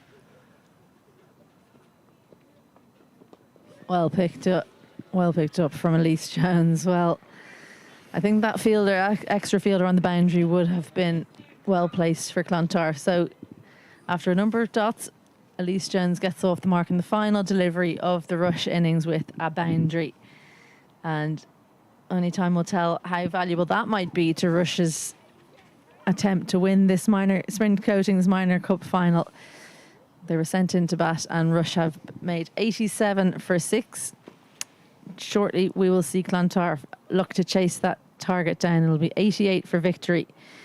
Join us again in 10 minutes where we'll bring you that. Hopefully we see more shots just like that one from Elise Jones. Great head position from her. But I think all in all, Clontarf will be happy with how things have gone. They've fielded well. They've bowled very well. A good rebuild, though, from Rush between Lauren Wild and Mabel O'Donoghue have given them a chance. They added 43 for the 6th wicket. So, yes, as I said, join us again in 10 minutes for the second innings. We're just off to have a little cup of tea and a snack.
I think obviously when the pros and stuff is on or whatever.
Welcome back to Pembroke Cricket Club for the Sprint Coatings Minor Cup final between Clontarf women's thirds and Rush women's seconds.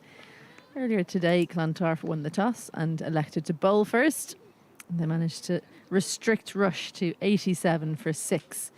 They had them in a lot of trouble at 40 for 5, but a partnership of 43 between Mabel O'Donoghue and Lauren Wild helped in large part to bring Rush's total up to that 87. So Clontarf require 88 for victory. And opening the batting will be wicketkeeper Holly Erskine and left-handed Megan McGeer. Well, it's an awkward total they have to chase. It's not an all-out attack total, but it's also not a particularly low total. So it'd be interesting to see how they approach this. Elise Jones opening the bowling for Rush with her away swing. And straight away, I think we've got an indication of how Clontarf are going to go about things. Very quick single there. Well, that will bring some changes in the field. Keeper playing the role of field marshal. Well, Eileen Foley with the gloves on, she's a left-handed batter as well, so that will help when they're setting the field for the left-hander. She's alive to the worries that you have when changing the field for a left-right hand combination.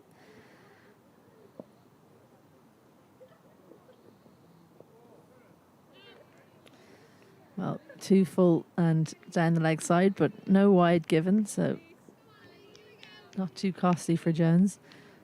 Like we've seen actually quite a lot today, Jones just not quite getting through her action, maybe a touch of nerves.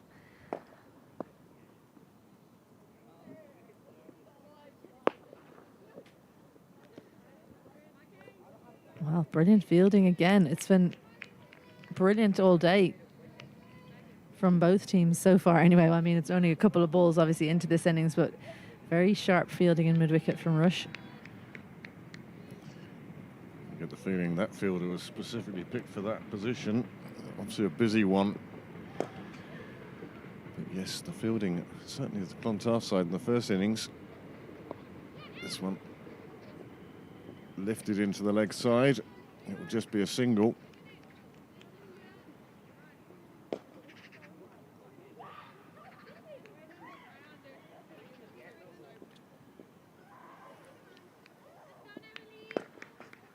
One thing of taking the 2 singles in the first over is at least both bats now have had a chance to face and get those nerves out of the way.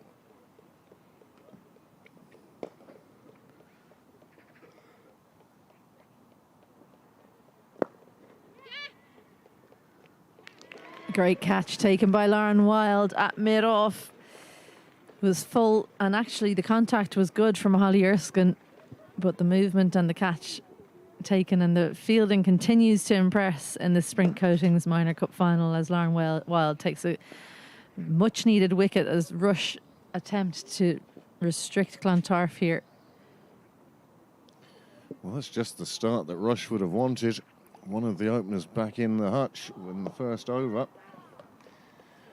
And all it does is make it look like it's going to get more and more exciting as it goes on. You can see no real front foot movement meant that the ball was lifted. And a nice catch taken at mid-off. Just lifted up. Safe hands. And delight for the bowler. Delight for the Rush players.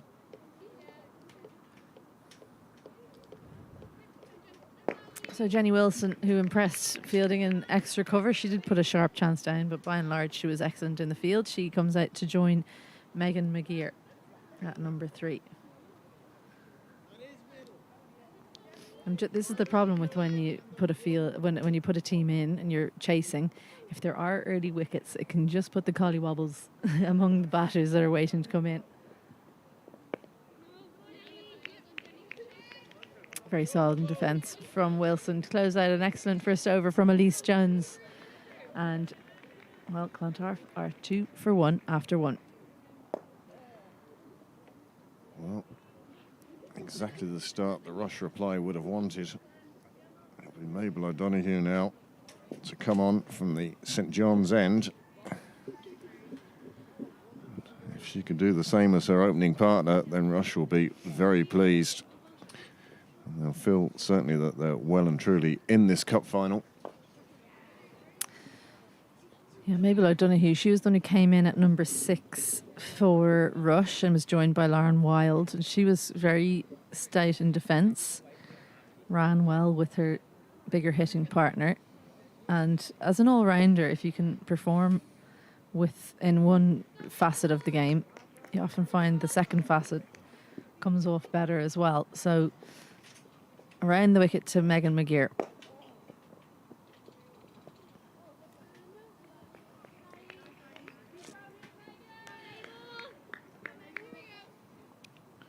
Again, you note the Clontarf bats as well, tending to take guard across their stumps. Ordinarily, you'd see guards of middle, midland leg, but we're seeing ones where the bat's very much bottom of the bat outside off stump. Well, I'm not quite sure how that one's missed, I have to say. I think that's an unwanted or unmeant trigger movement from Megan McGeer there. Her front foot stepping right across off stump before the ball is released. Probably because she's trying to get her head to the ball. It's a bit of a habit. Short and pulled away. There's a fielder giving chase. Fancy footwork from Sophia Doris. And they're going to run an extra one. Excellent running from Jenny Wilson. Well, they saw the relay throw, saw there's an opportunity for a third and took it. Clontarf very keen to get the runs they can now. Obviously, if these two can get the score moving, it'll be a big help for Clontarf. Very open stance here for Wilson. And that one not given as a wide. That's really very difficult for the batter because I'm not quite sure how you'd be expected to reach that one.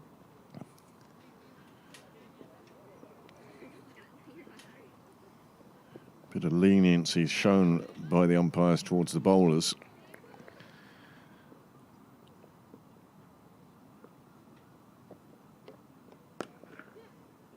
Picked up by Jenny Wilson, excellently directed as well, and that's her first boundary and Clontarf's first boundary of the day.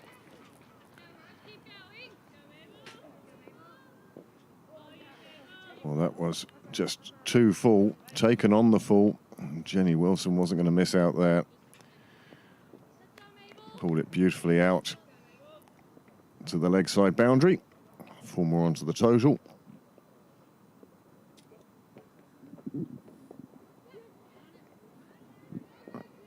Good technique from Wilson. Gets her head over the ball, helps that one round the corner. So 4 followed by a single. Excellent batting to close out the second over. 8 runs from it. And after 2, Clontarf are 10 for 1.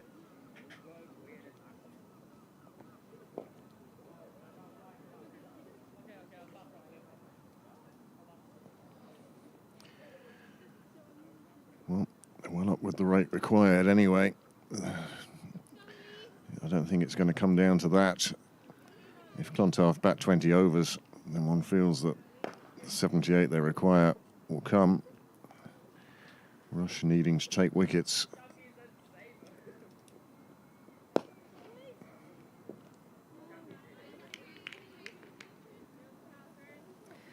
Well, I think if Jenny Wilson can be out there for a meaningful amount of time, then they'll do this at a canter Clontarf. The problem for them will be if they lose another couple of wickets.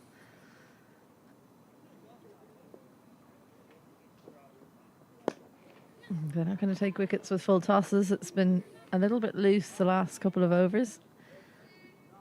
Elise Jones just not following through in her action.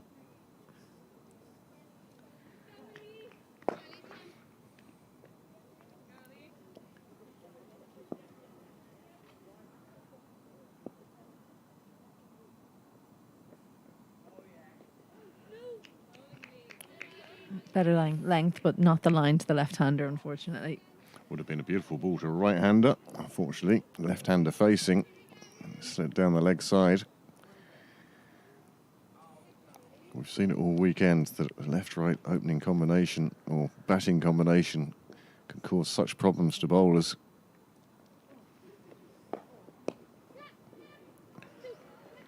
Well picked up. Lauren Wilde will chase this one down. But to no avail. Doesn't manage to cut that one off. Megan McGeer getting in on the action with her first boundary. Well, every shot like that, just bringing the game closer to Clontarf.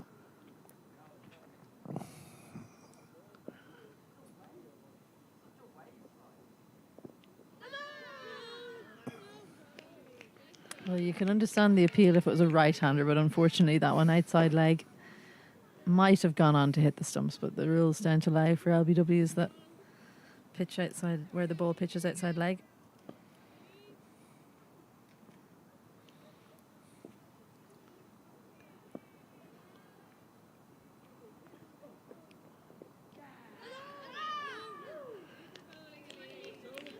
Another appeal turned down. And after 3 overs, the score has moved on 15 for 1.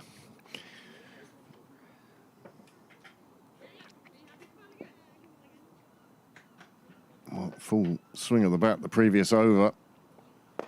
And it kept the fielders interested to the very last minute. And then just crept over the rope. That was a nice 4. And those couple of boundaries have really helped. It is that kind of target, isn't it, where a couple of boundaries makes such a big difference in terms of the chase, the confidence of the batters.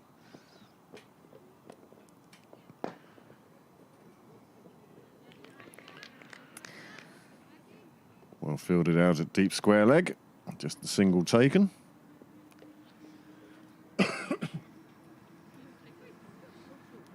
Well, there are 3 O'Donohues operating in this final for Rush, and very similar looking. This one's Mabel O'Donoghue. I think that was her sister who did the fielding out in the boundary. And Mabel was unhappy with some wide decisions made in the when she was batting. She'll be happy with the wide decisions when she's bowling, though.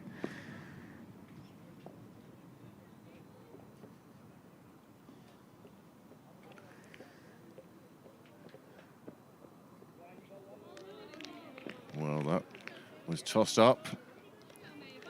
McGreer thought that she was in there. Big swing of the bat to no avail. Well, the temptation is there on the leg side. Nobody out in the boundary, so she can get it through. She'll get her full reward. Hits it in the air, but just doesn't quite carry to Catherine Foley in mid-wicket.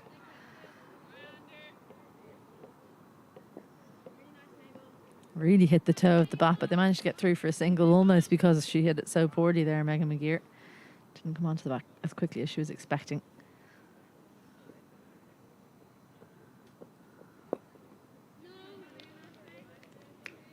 Well played.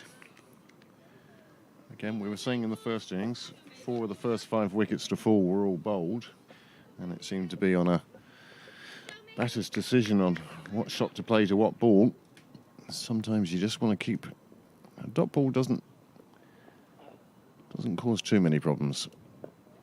In the air and over the head of the bowler. Well, a bit of luck this over for both Clontarf batters. Not really sure how she's managed to get that one to go up like that, Jenny Wilson, but it was over O'Donoghue's head, and a couple of chances that could have gone Rush's way, just not finding the fielder's hands. So after 4 overs, Clontarf 17 for 1. Let's give you some context. After 4 overs, Rush were 22 without loss. They lost a couple of wickets and a double wicket maiden. Here's that one. Leading edge from Wilson. Just turned the bat face, and, well, she's lucky that Mabel O'Donoghue is shorter in stature.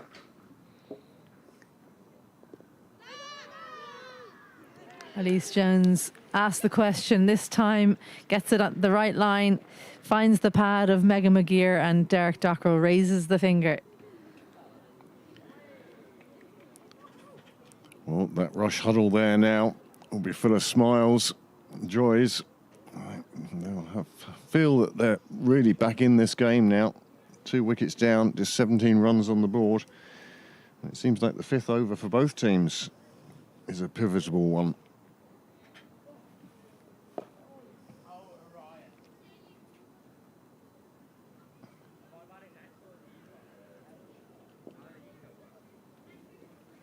Well, you can play You Are the Umpire there, and I don't think too many people would disagree with umpire Dockrell. And that just brings the Clontarf skipper into the middle, joining Wilson. They'll be hoping to take this 3rd wicket partnership A little bit deeper into the innings. Well, the left-hander's gone as well for Clontarf. That'll be a source of relief for Rush. Laura Erskine and Jenny Wilson, two different runners. Laura Erskine not as keen on taking singles as Jenny Wilson would be, so that might be something that they need to have a think and a chat about.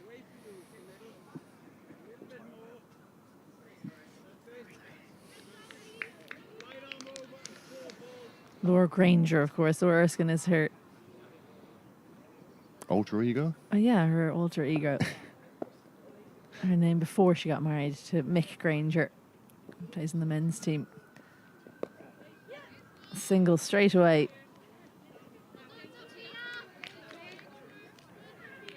Nicely played. Just subtly played down to short third. Enough room for the single.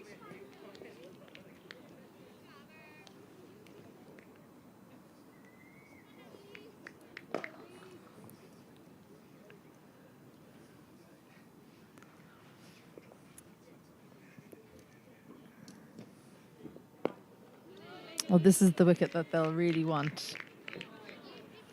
Rush, Laura, or Jenny Wilson. She's, as you can see, she's got a solid defence. She's got a good game plan by and large. Looks to just play straight, and anything on the stumps she's happy to defend. She'll look to score off the looser deliveries.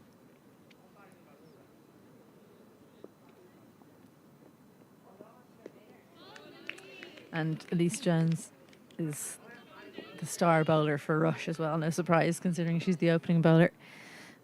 So each of these will be looking to make their mark.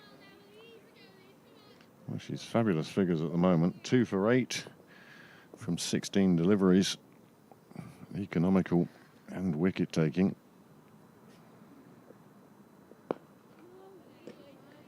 She looks a lot more comfortable now, doesn't she, now that the left-hander's out. Lovely over for Elise Jones. 1 run, but also the wicket of McGear. And after 5 overs, Clontarf 18 for 2.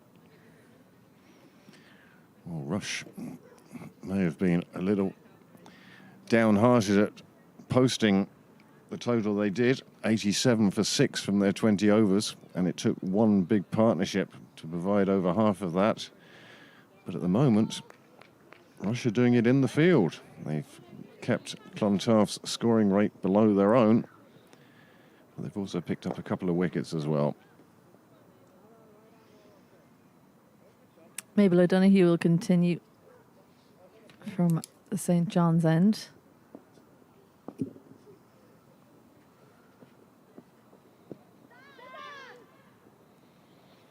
think that was an appeal for hitting a pad as much as anything else. Well, I think sometimes if there's a bowler that won't appeal for themselves, you just in the field, you just have to appeal any time it hits a pad, because it, and perhaps Mabel O'Donoghue is one of those that doesn't appeal off her own bowling.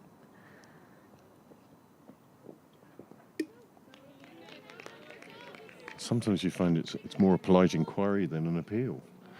They just turn around and look at the umpire with a sort of, should I appeal for that?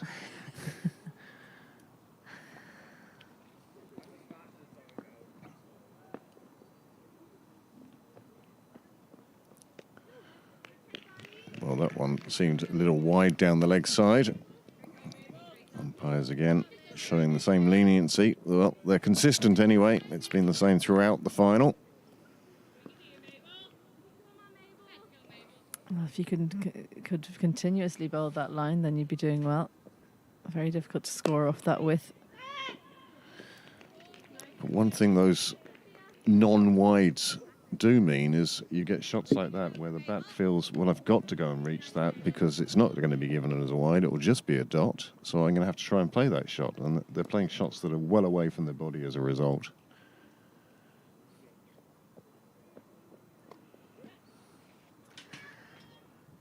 Good comeback from O'Donoghue and well picked up from Granger. Good power, and after a bit of a false shot outside off, she got one in her favourite area and a bit of a misfield. It's a boundary. Well, Clontarf have reached that 22 for 2. Rush found themselves in the very same position.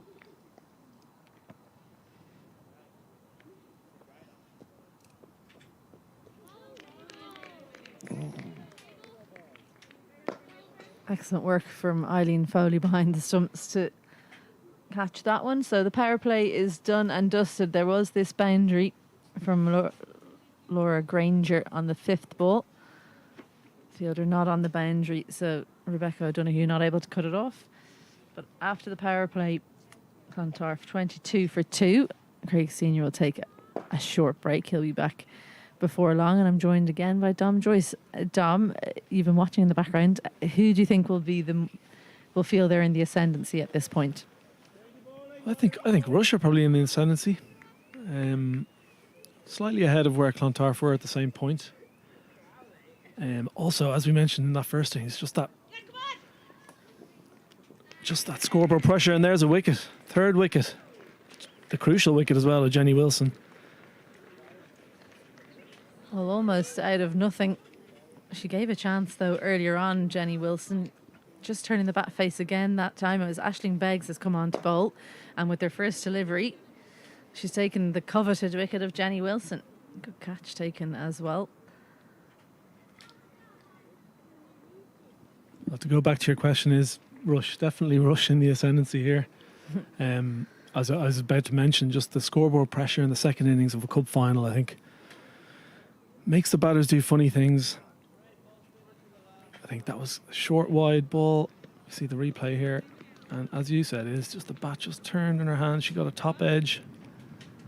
Still had a bit of work to do, but a good catch there at square leg.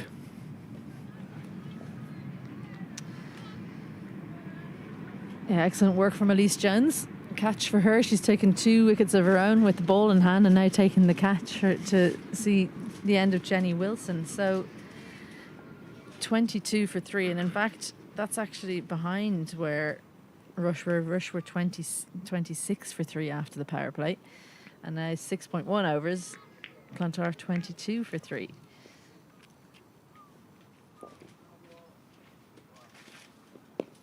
It's Alyssa Pasley who's come out at number 5.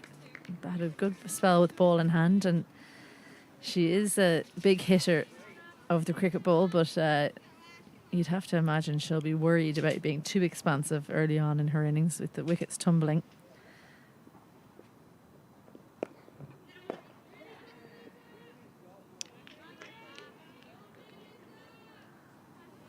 Well, Mabel O'Donoghue missing that one, but well backed up by Elise Jones, keeps it to a single. Yes, I think Pasley will have to play the Lauren Wild role in the rebuild with a bit of power.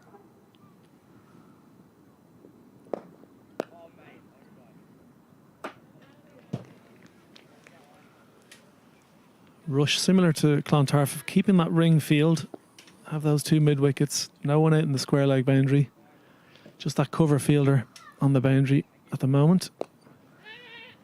Picked up by Laura Granger. Elise Jones giving chase, but it's well directed, and another boundary for Laura Granger. She's dealing in them. She wants to play a captain's knock today.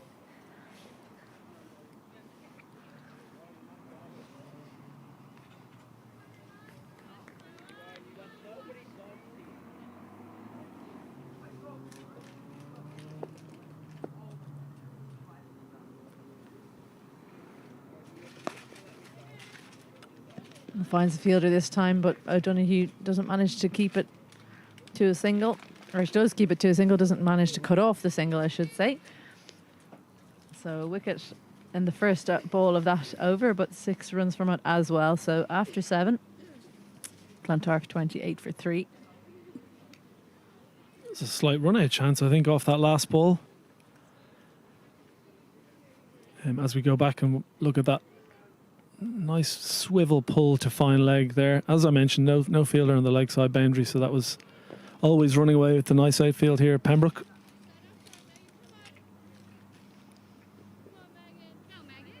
So one O'Donoghue replaces the other. This is Megan O'Donoghue. We've had Mabel O'Donoghue from the St. John's End.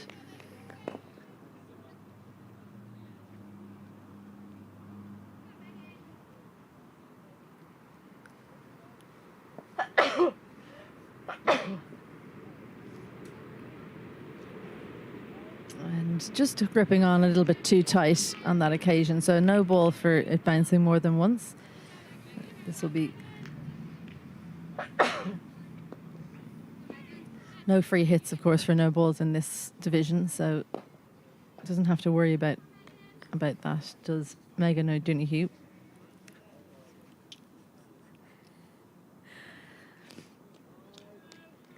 A better length, but the line just not there.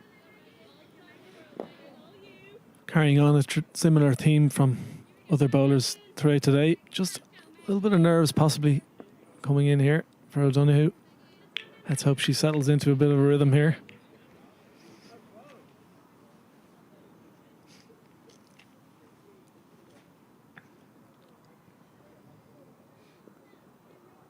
Well, that's excellent from Foley behind the stumps. And I think one of the things, Don, we've increased our number of divisions to 4 a couple of years ago, and I think that's actually such a good thing because it means you're playing at your own level. So the fact that that's been a consistent thing, that bowlers have struggled to get their line early, just shows that they're playing at the right standard, and great opportunity for more and more people to get to bowl in matches rather than just in the rush ones, perhaps. Well picked up that single from Laura Granger. Oh, absolutely. And we have 2 quite forgiving umpires here today, which I think is right. Wide balls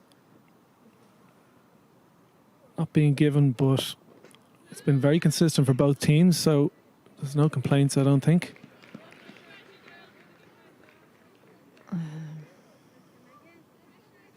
Ash McCormick, that was in mid-wicket, picked that well-struck ball from Alyssa Pasley. Almost a run-out chance at the non-striker's end. Lifted over this time. We said she would be one of the attacking players for Clontarf, and she's doing that, and Granger comes back for the second.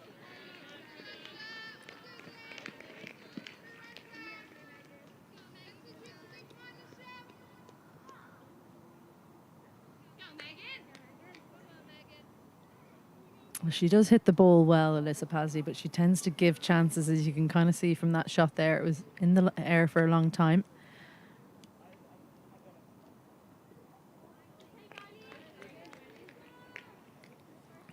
That's an example, I think, of how forgiving the umpires have been today. That one not given a wide by Satish Ayapath.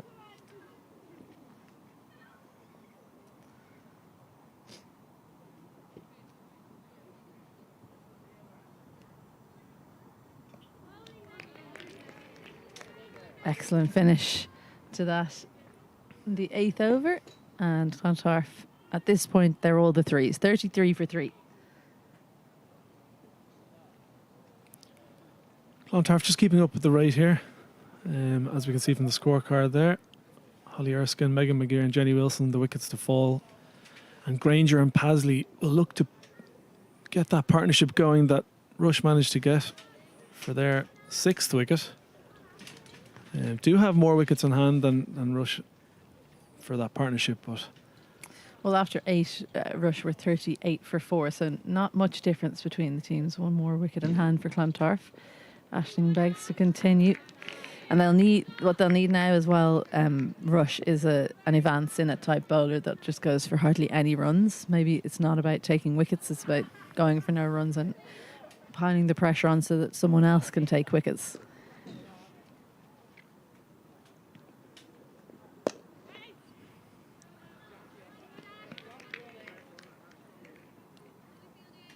I think the fielding as well is so important when it's a low total that you're chasing.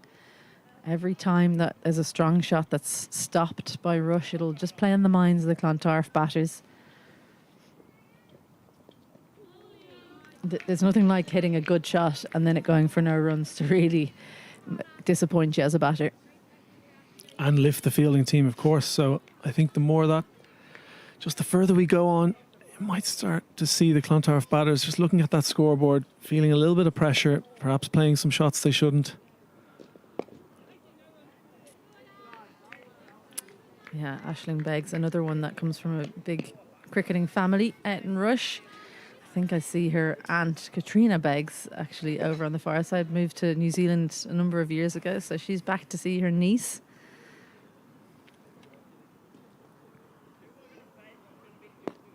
Great length, but dug out by Granger, and a good early call means they'll scamper through for a single. Rush won't mind that too much. 4 dots and a single is fine by them, but she'll really try and get out of this over without much more damage as Alyssa Pasley sees what she can do.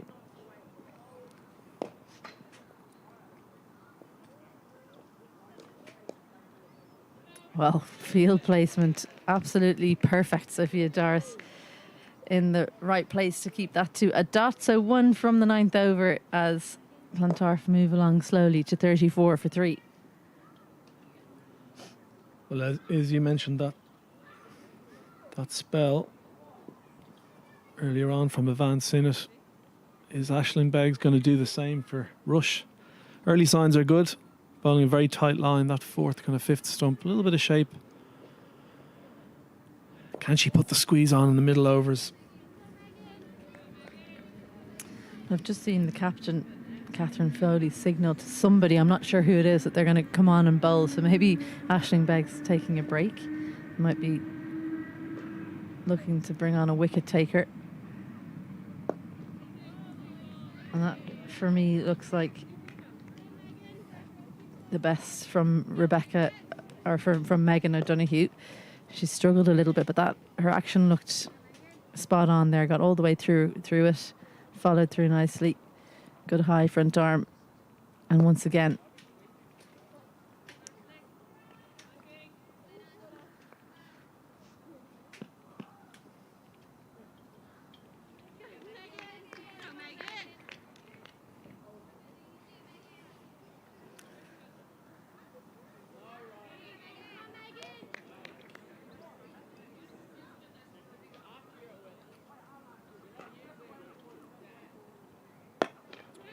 Pasley hits it strongly through the offside. Doris looking to cut it off.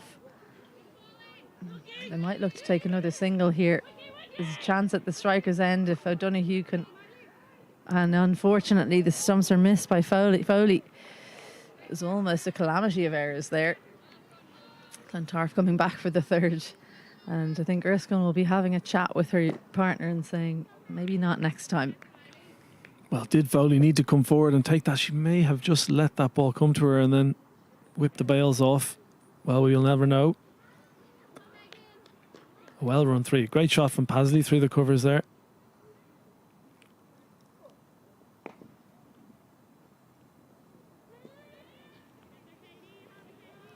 That's called a no ball from Derek Dockrell at square leg. I think that's pretty harsh, actually, because by the time it actually reached Granger, it was looking like it was below waist height. So Donoghue might feel aggrieved, but of course Derek Dockrell has a better angle than we do here in the commentary tent.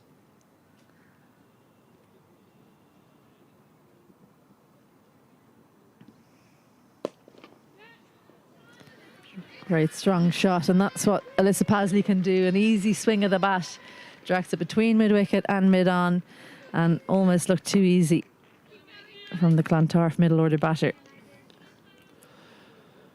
Well, is this over the turning of the tide?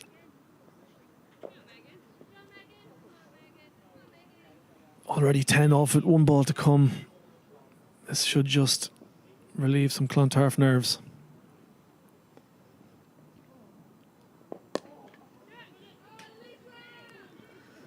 Well, she does have that ability, Alyssa Pasley. The longer she's in, the better the chances are for Clontarf, because she just doesn't face too many dots. 11 now from this over, and that's the problem with the low total, isn't it? Because just one good over for the batting team can really put them in the ascendancy. And Laura Granger just looking to get out of that over and make sure she's still out there in the middle with her partner. So half of the over is gone in this run chase for Clontarf, and a very fruitful over, that one. 11 from it, and they move along to 45 for 3.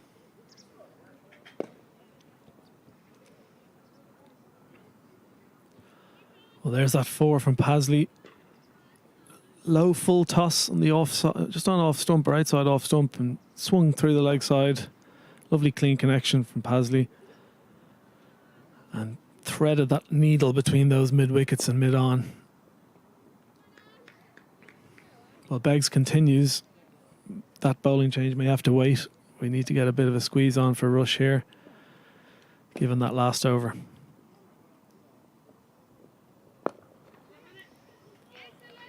Well, this one helped up into the leg side. If it's up, it's gone for Alyssa Pasley. She has her eye in now, and she's got her eye on a victory for Clontarf as she sends another one over the rope. Well, this is incredibly well picked up. I think it may have bounced twice, but either way, she got underneath it. Just cleared that straighter of the 2 mid wickets.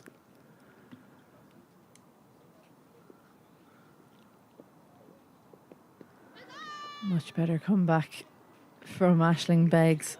Lovely away movement. Yorker length crept under the bat for Pasley. Luckily, just missed her stumps. Extremely optimistic appeal from square leg.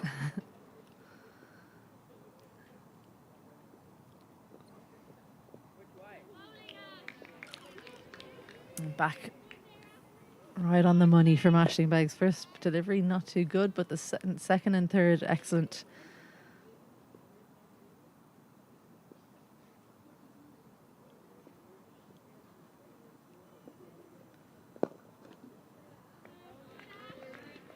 Good patience from Pasley as Clontarf approach their half century.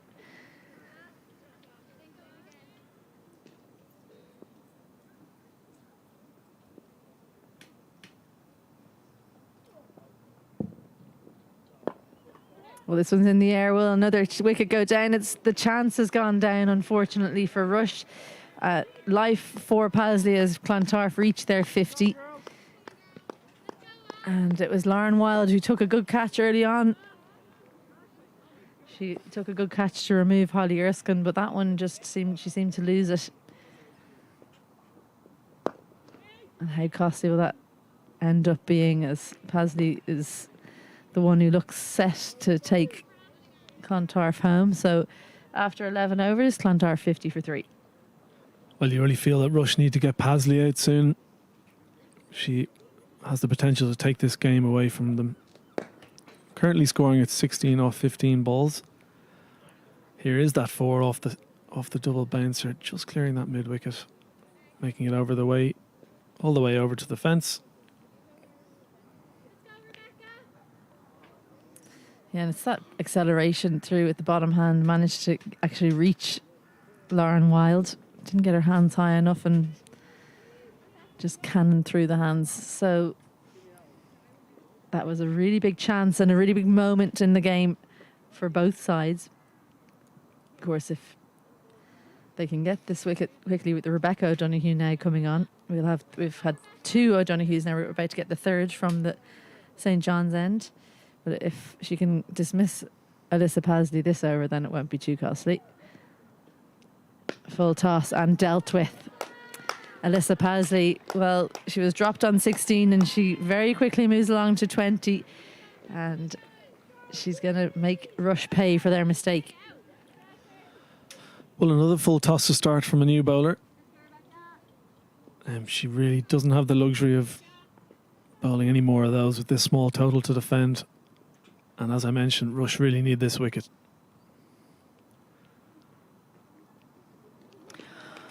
Oh, well, it looked like that was almost it. Alyssa Pasley, a lot of luck going her way. Doesn't need any luck to make sure that this one goes for 4, though. Such a strong batter. Gets good balance. Bottom hand accelerates through the ball.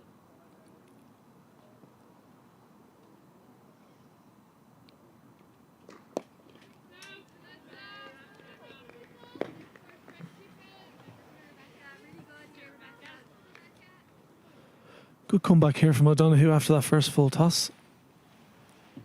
And Pasley showing that she can mix those strong shots with good defence.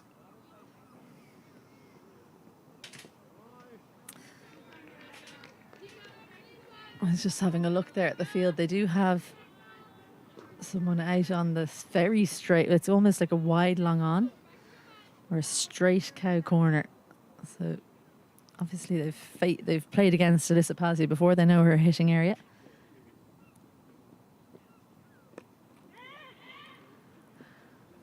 Well, that wasn't where that was meant to go, but manages to scamper through for a single.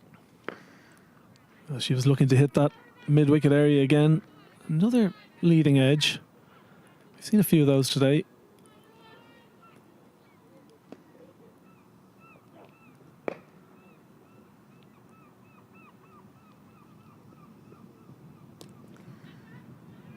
A chance for a run out, but misfield in square leg.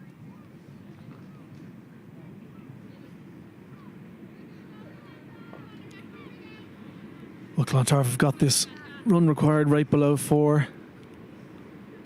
While Pasley is there, this really looks like it should be a cakewalk, but you just never know. Full toss in the air. Lauren Wild takes it this time, and well, that's why we love cricket so much. It's just up and down. As Clontarf, they put her down. She added another 5 to her total. Dropped on 16 by that fielder, Lauren Wild, but given another opportunity and takes the chance and gives her team a chance at possibly winning this Sprint Coatings Minor Cup final.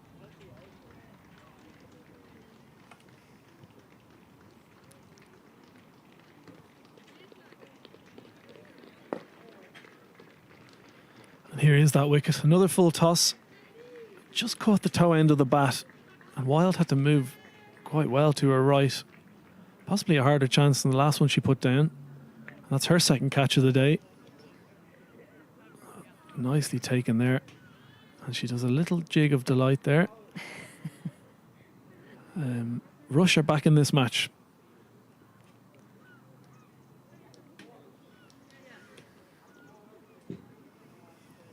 Caitlin Gray will join Laura Granger out in the middle.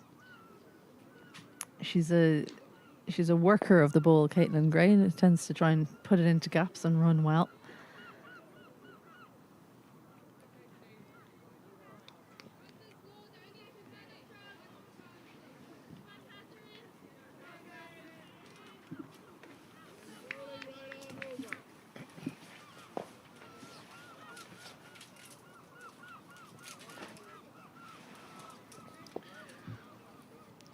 Well, this is building up into a really nice final now.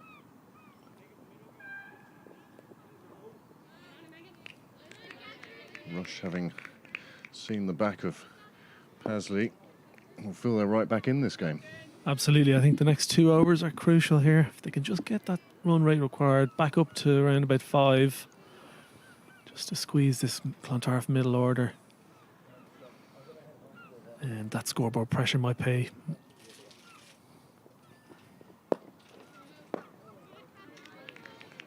Well, the nerves of a cup final coming into play more and more as this game continues. Foley now the bowler.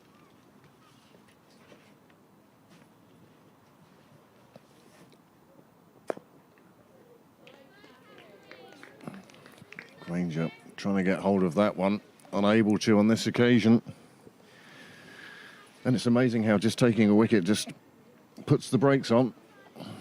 Yeah, you feel like Granger's just lost her rhythm a little bit.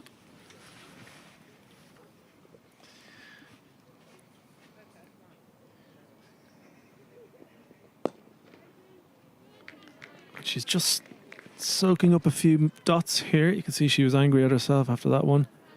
Good start from Foley here, 4 dots. But again, this is what you're talking about, the exact pressure. Granger probably feeling pressure being kept in anyway.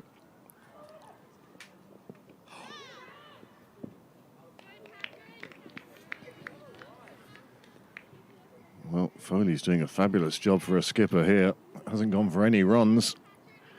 And you can just almost feel Granger feeling like she needs to score, needs to get the scoreboard going.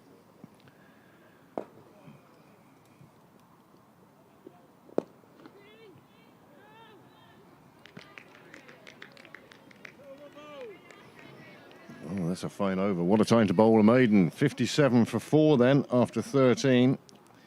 At the same stage, well, Rush were in the middle of that big partnership for the 6th wicket.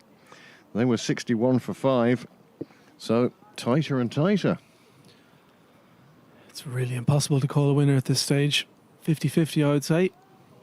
Well, there are the bowling figures to date for Rush. Elise Jones 2 for 8 up top. And Becca O'Donoghue 1 for 7. And Aisling Beggs, the other wicket taker, 1 for 12 from 3 overs. And it's good to see the number of extras. Nice and low. Rush doing a fine job with the bowling. And that run rate of 4.38. Well, if they keep going to 20 overs, that will be sufficient. But Rush are really doing their best to drag that back now and send that required rate higher and higher.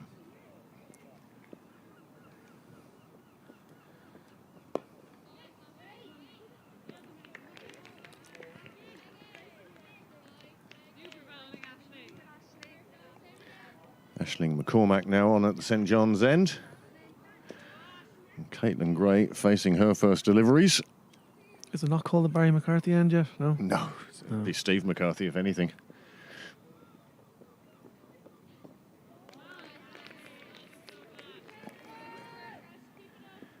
You know, there's been plenty of different names to the two ends given here in Sydney Parade.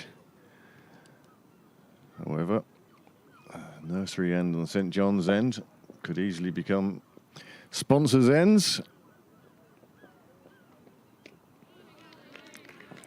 Good ball from McCormack just outside off. Caitlin Gray. She's obviously feeling the nerves, batting with her captain in a cup final.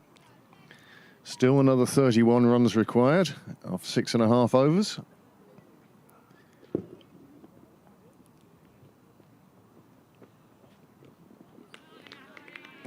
Another good delivery just outside the off stump. Another dot ball.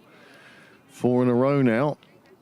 And you can see you were asking for that run rate to get up to 5s, and it's very quickly getting there. 4.9.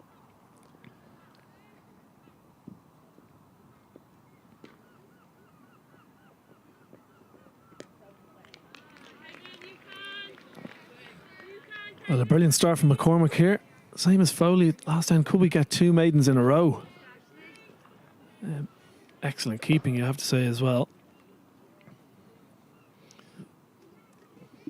And there we have it. That rate has just gone over 5.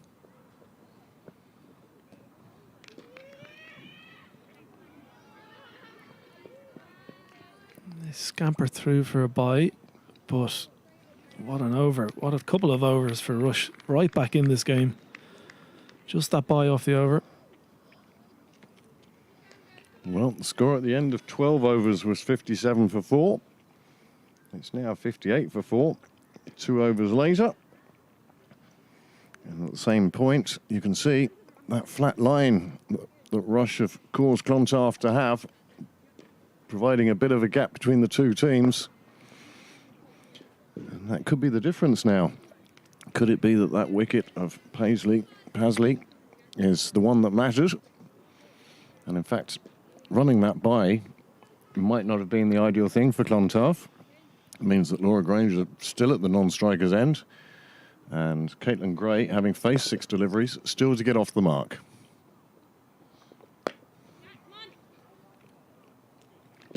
And taken. Another wicket. That's what scoreboard pressure does. Caitlin Gray perishes, caught a cover, and Foley's brilliant spell continues. She's really turning this game on its head. Yes, super bowling from Catherine Foley. Another wicket. Well, would Rush consider themselves to be slightly ahead now? The required rate has gone over 5.14. They require 30 runs. This one coming off the toe of the bat. The celebration from the keeper, pretty emphatic. It went up half a shot, really, didn't follow through, and as a result, it didn't travel that far. And a nice catch taken by Aisling Beggs. And that really has put the cat amongst the pigeons. 58 for 5 now. Still requiring another 30 runs from 35 balls. This is going to get very interesting now. Evan Sinnott is the new bat, and she'll come out to face Catherine Foley, who's absolutely flying at the moment. Still no runs conceded from 7 balls. Well, there you go. Commentator's curse. My apologies to Foley. Very clever batting from Sinnott there. First ball, just pops it into that gap on the offside and gets through for a single. She was brilliant with the ball in the first innings. Can she see her side home with the bat?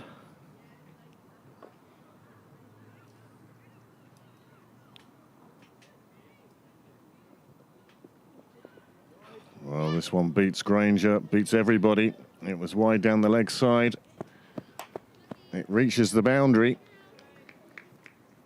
And it's 5 onto the total, and that's a massive boost for the Clontarf total at this stage.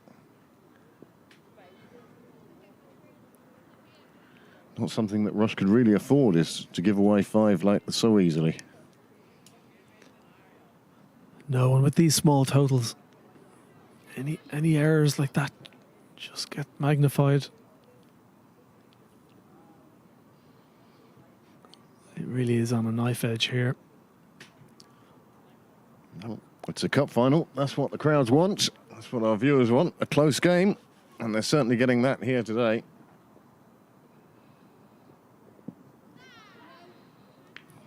A few half-hearted appeals for something that really didn't warrant it.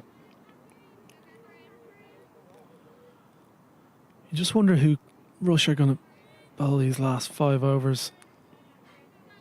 They've already used lots of bowlers.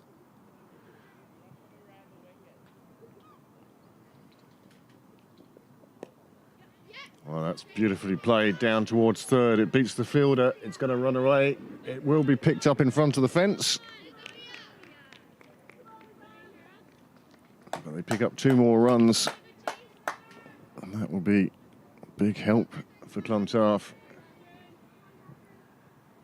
They have to realise that they still have 5 and a bit overs to go. There's plenty of time to get these runs. There will be balls that they can hit.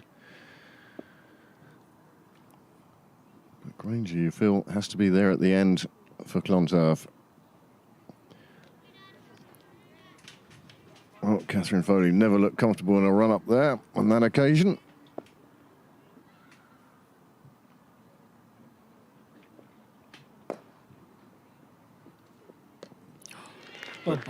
But at the second occasion of running up, she's done exactly what her team needed, and they've got rid of the Clontarf captain, Laura Granger. Well, she looked like she could easily take this game away from Rush, but now she's on her way back to the pavilion, and 66 for 6.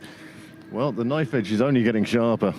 Well, just as we thought the game was swinging back to Clontarf, those 5 wides, a 1 and a 2, and then that wicket. 6 down. Rush have a chance of actually bowling Clontarf out here. That might be their best bet, rather than trying to restrict the runs, given they've only 22 to play with. As we see the replay here, just nip back a little bit. Beautifully bowled by Foley. Well, Granger just couldn't bring her bat down quickly enough. It got between bat and pad, rattled into the stumps. And that's a big wicket for Rush, and a big wicket in the context of this final. And it'll be interesting to see how this goes on for the next 5.1 overs. Still 22 runs required for victory. Just 4 wickets remaining. Plenty of 31 balls to go. Plenty of time.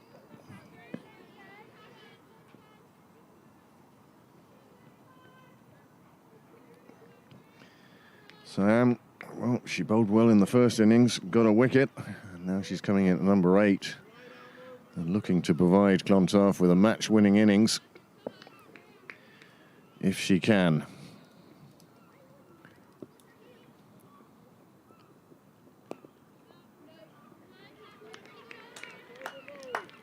Well, that's a good over for Rush. 2 wickets falling in it. It was a shame about those 5 wides, but a fair exchange, I think, for 2 wickets. Absolutely. I think Rush should take that. As I mentioned, they might just go searching for wickets now. Well, just to show how much of a knife edge this game is on, at the end of the 15th over, Rush had been 66 for 5, and now Clontarf 66 for 6. And this is one of the reasons why I gave up visiting bookies. Well, crucially, I think for Rush, they're two new batters. Only face one ball each. Diam and Sinnott. Another bat who takes guard, 2 stumps outside off.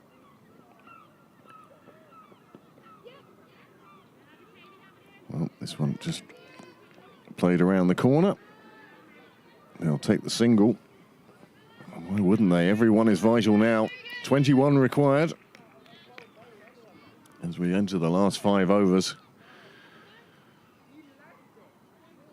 McCormack, who started with a maiden.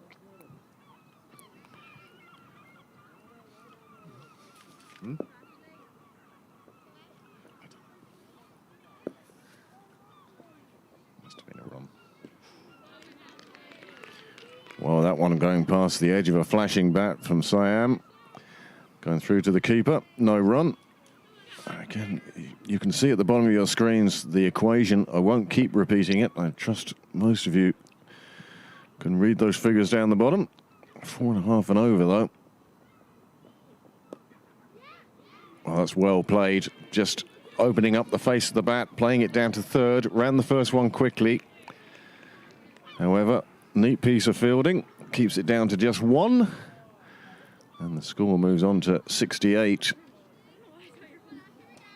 I'd say there's some nervous people on the sideline now. Well, I've been wrong about a few fielding changes I've recommended, but I do think there needs to be a third man. Just feel like a Nick could go down there and cost 2 or 4. Even just somebody down on that boundary, whether it be a third or fine leg, like that 5 wides in the previous over could have been cut off, and then it would have been maybe just 2 onto the total and not 5. No, absolutely. I feel like they're crucial areas. Third man and fine leg at the moment. Extras, little edges. Oh, there's a mix-up here, a call of yes, and then no, and then luckily enough, they didn't need the third call of sorry. She made her ground back in time. Well, that shows the sort of tension there is out in the middle. We're sensing it on the sideline. I'm sure the team on the sideline also on a knife edge. Nice shot into the leg side. They'll take the single. The fielder comes in to pick it up.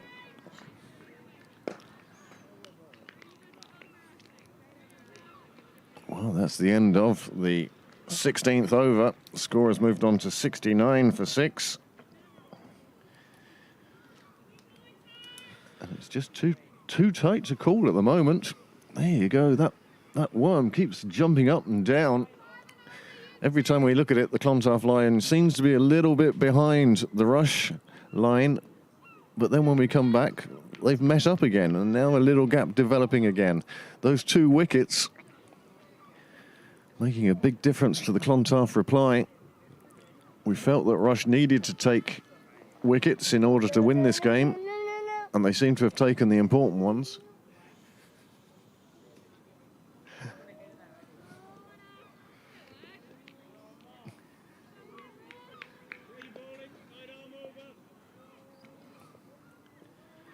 Well, Aisling Beggs back on at the nursery end.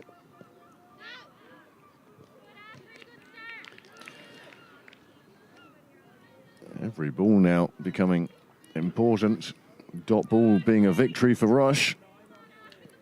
Will Beggs bowl the last 2 from this end, and possibly Elise Jones to come back from the other. It's in the air. It's going to land safely. They're going to take the single. Well, not the most convincing of shots, but it does result in 1 more onto the Clontarf total. And that's the important thing as far as they're concerned at the moment. A very tight ring field. No fielders currently out on the boundary. Everyone in saving single.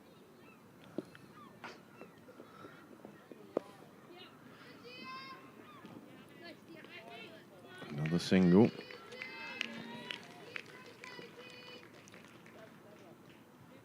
I think we see the Clontarf game plan here. Going to do this in singles. Hope for a few extras. I think you'll find that the field gets brought in tighter and tighter. Square leg is loath to come in too far. Oh, what a great effort. One hand flying up there for Mabel O'Donoghue, and she nearly took it in that one hand. Well, that would have been a marvellous catch had it been held. As it is just a single. Well, she saved 3 runs there, hasn't she? It was cleanly hit. Great effort by Mabel O'Donoghue.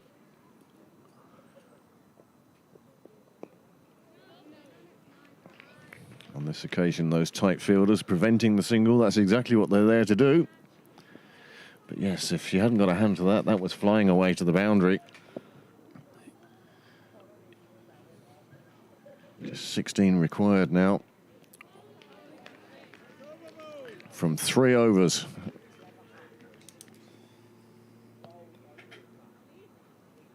As we see the attempted catch here, quite a full ball. She did well to hit that so cleanly, but just drop that left hand. Will that be costly? You got to feel like the game is getting so tight here. There's going to be run-out chances. Possibly more catching chances. Again, we see that same ring field that we saw last over. I would like to see that third man go in at some point here. Or even point to go around a bit finer. But McCormick's been brilliant so far. 2 overs for 3. Can she continue that?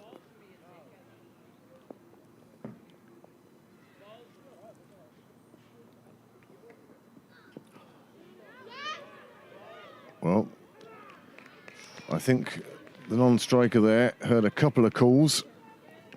Siam not really backing up, not getting off to a start. It's going to have to be an easy single for her to take off from a standing start. I think she was sitting on her bat there, worried about a potential LB appeal. You can see the Clontarf fans on the sideline, and you can hear them. They almost were calling that single. Good ball from McCormack, straight to the keeper. Well, when we saw Rush losing so many quick wickets, we wondered whether they were going to reach a total that would trouble Clontarf, and they certainly have. They've made it almost the ideal target. Run a ball required now. Well, this could be trouble. Oh, she misses the stumps with the throw. They get through for a bye. As we say, a run a ball required. That's not going to change now. I think Siam, after that last missed single, has just gotten her more aware of the chance I next think, time. yes, possibly the Clontarf crowd maybe getting on her back a little bit. Comes forward, plays well, comes off the inside edge of the bat, runs behind square on the leg side. They take the single. On this occasion, you can see Siam looking as though there was a second. Very wisely deciding there wasn't. But this is getting exceptionally tight now. 14 required from 14. And this cup final, since the beginning, nobody's really made a big stride towards victory. It's played out in the offside, almost lofted a little bit, but a dot ball, and that's what Rush want to see. Well, certainly worthy of a cup final. Bit of sunshine on the ground. No rain, that's the important thing. We're out of July now.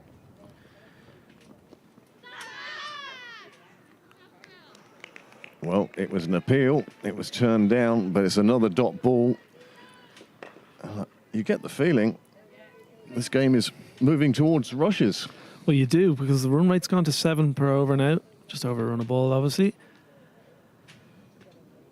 And neither batter has really looked to be able to clear that infield, that tight ring field that we've mentioned so much. You do feel like that pressure, that scoreboard pressure, might kick in a bit here. We might see some rash shots. We might see some crazy running. I think Rush need to be aware of that. Yes, I'd be most surprised if we don't see a run out in these last 2 overs. 2 Clontarf bats. Well, I think there was a little confusion as to who was facing. That's sorted out, and unsurprisingly, Elise Jones coming back from the nursery end.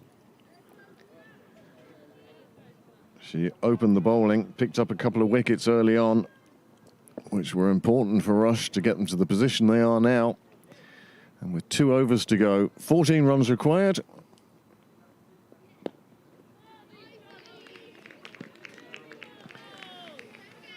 And you get the feeling that they are going to need boundaries. There are going to be a few dot balls out of the 12 or the 11 that are left. I'd say you're probably going to see 5 dot balls, which means then they have 6 or 7 balls to get 14 runs.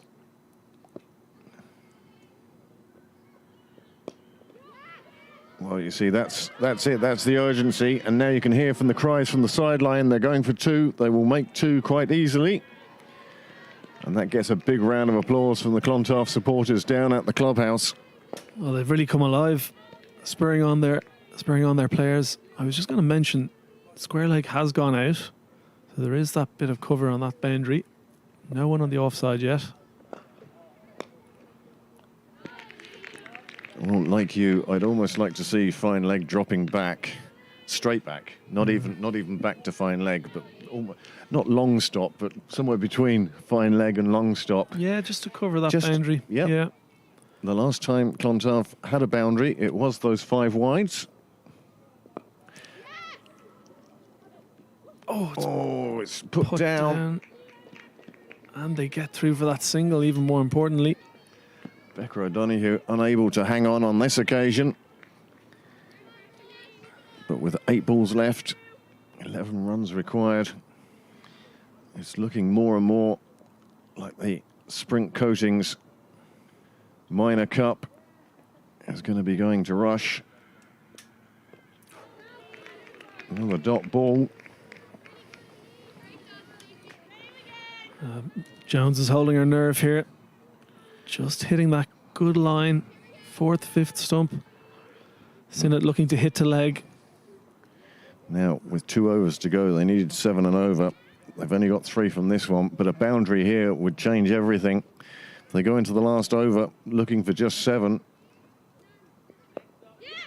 Well, they take the single. It ends the over. 78 for 6. 10 required from the last over.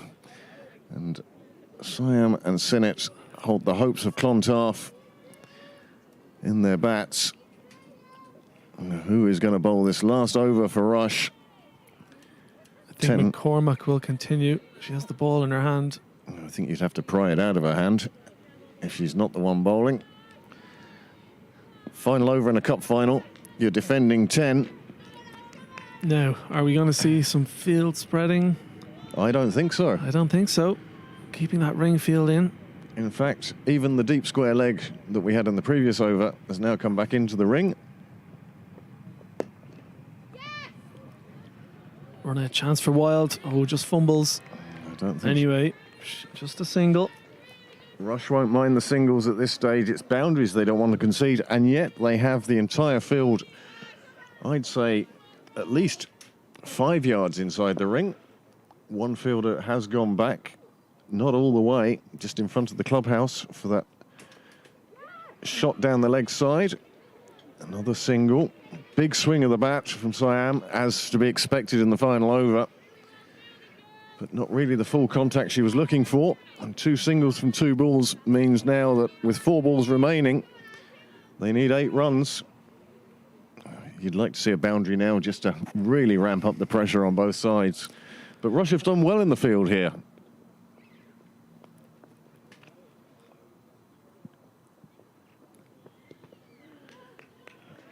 Oh, dot ball. Just hitting that ridge. Bit of extra bounce. I think that's caused a bit of damage to Sinnott here. I think it bounced up onto her hands or a wrist. Or is she hip, holding maybe? her hip? Yeah. Well, that looks a painful blow. Umpire Dockrell calling for attention from the sideline. And we'll have a physio, or physio-esque, coming onto the pitch just to make sure that Sinnott is okay. So it's come down to this. We have 3 balls remaining. Rush require 8 runs for victory. Oh, sorry, Clontarf require 8 runs for victory. Rush require some solidity, some good fielding, and to restrict them to less than those 8 runs. I mean, either way, it's going to be a fairy tale finish. If Sinnott, having been injured here, can hit 2 fours and win the game for Clontarf, that'll be one fairy tale. The other is that McCormack gets through her over without conceding 8. Perhaps she'll concede 7 and we'll have a super over. I know that's certainly been a wish of some of the crowd for years, yet to see a super over.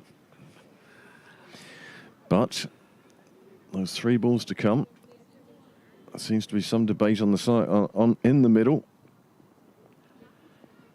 Well, Yvonne Sinnott looks in a lot more comfort right now. I've seen a couple of smiles, so I think she's good to go. Putting the gloves back on. Well, it's gladiator time. Sinnott versus McCormack. And it will see the destination of this Sprint Coatings Minor Cup decided in just 3 balls. And we've had 137 balls and still no winner has been decided. We'll need to see the next 3. Big smiles on the Rush players' faces. It's been an excellent final. It's been competitive all the way through. Both sides losing wickets at vital times.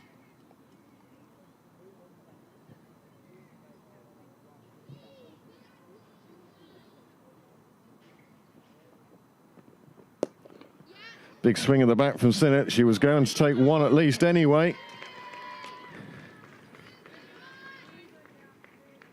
And now 2 balls remaining. Well, what a spell so far from McCormack. Can she close it out? 3.4 overs, just 7 runs conceded.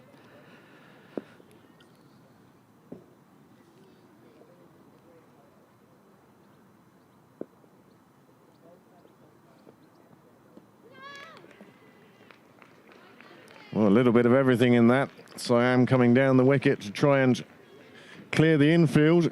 Wasn't able to make contact, but regained the ground before the stumping was affected. 6 for a super over. And here it is. Yep. What a spell by McCormack. Incredible stuff. 23 She's been deliveries. so consistent with her line and length. Giving nothing away at all. Last ball coming up. 7 needed for Clontarf. Obviously 6 for that super over. Batsman giving herself room. And it's played out well on the offside. It's running out towards the rope. It's not going to get there. They're going to have to keep running. They'll run again. And they have to go again. But they can't. The bowler has the ball in her hands. Time is called. And that's it. Rush are the Sprint Coatings Minor Cup champions for 2023. And well deserved. Well, you have to say, 4 overs for McCormack, 4 overs for 10. We did mention earlier on that scoreboard pressure might come into it in the second innings, and so it has proven. Just 3-1 runs they've won by here, Rush, in an absolutely brilliant final. Brilliant fielding, bowling by both teams has really restricted the batters. Clontarf never really got going in their innings. They had a couple of people who could hit the big ball, but they never really got to stay there long enough to affect a victory for Clontarf. I think Pasley was the key wicket, wasn't she? She was going along brilliantly, and if she'd stayed in maybe 1-2 more overs, I think the game was theirs.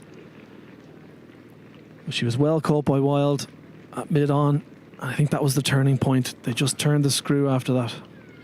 Very much so. A superb bowling. And it's not like Rush limited it to their top 5 bowlers in an effort to, oh, it's a cup final, we have to bowl. They used 7 bowlers by my count, and all of them did a good job. And that's a fine win for Rush. There are big smiles out there in the red uniforms. And in fairness to Clontarf, not too many sad faces there either. It's been a fabulous game of cricket. Well, This is it. That's the end of it. That was the field ball coming back in. Siam tried her best. She did lift it out on the offside, but once it hit the ground inside the rope, it was always not going to be enough. Maybe they just needed a little bit more intent in that last kind of 2-3 overs. She did give herself a bit of room to the leg to kind of slice that over the offside with no fielder out there. Well, here is the story of the game. Rush, well, they lost the toss. They were put into the bat, and they got off to a good start. Rebecca O'Donoghue, she was there and saw quite a few partners, but it was that wicket stand, 6-wicket stand. Yes, 6-wicket stand. Laura Wild and Mabel O'Donoghue, they put on 43, just about half of the final total, and we wondered if 87 for 6 was going to be enough. It was good performance by Clontarf in the field. And there's the Clontarf bowling figures. Well, Pasley, she took 2 for 19, and as we said, she was an integral part of the Clontarf innings as well. Wickets for O'Reilly, Siam and Webster, but 24 extras. That's a big total out of 87. 63 are coming off the bat in 20 overs. But in reply, Clontarf. Well, here's that Clontarf batting card. Alyssa Pasley was the key wicket there. You could see she scored it just over on a ball. When she was in there, it looked easy for Clontarf. But with her wicket, Caitlin Gray, Yvonne Sinnott, DSM all didn't really get going. Just excellent bowling, I would put that down to. And there, 12 extras only, half the amount of the Clontarf extras, and really I think that's the winning and the losing of the match right there. Brilliant spell, as I mentioned, by McCormack. Didn't take any wickets, but just 10 conceded off her 4 overs. Foley was excellent, 2 for 8 off 2 overs for her. And you're right, 7 bowlers used. Really, everyone did a great job. Elise Jones, 2 for 12 off her 4 overs. Beggs, 1 for 15 off her 4 overs. And Rebecca O'Donoghue, the other wicket taker. Well, the fall of wickets came in clumps. And at the end, well, Clontarf couldn't match that total of 87 by Rush. And Rush now the Minor Cup champions, sponsored by Sprint Coatings. And that's the end of the Minor Cup final. And we'll be back for the Senior Cup final, which has a 4 o'clock start. But at this stage, Dom, I think we'll go and get a cup of tea.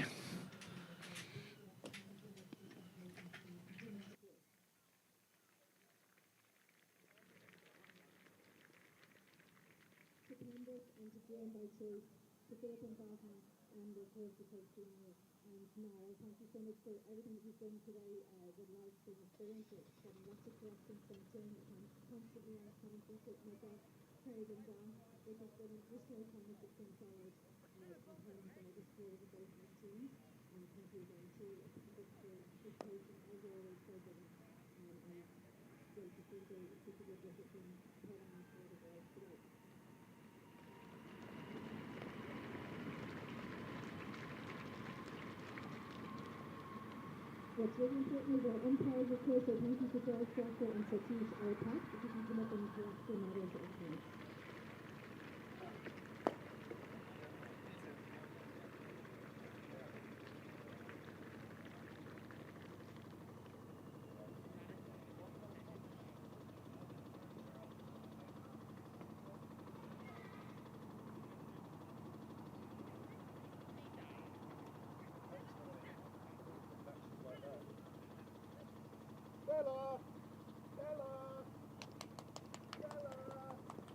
So much fun.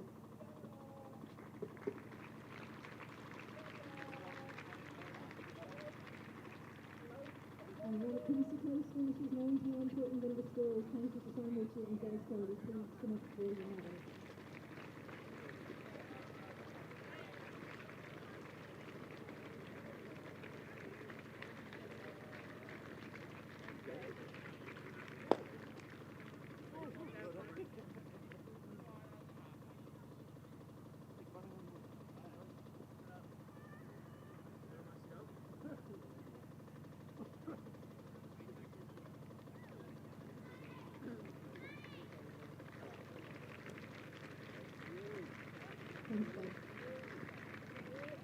Now, if you were tonight, women's cricket for Donegal.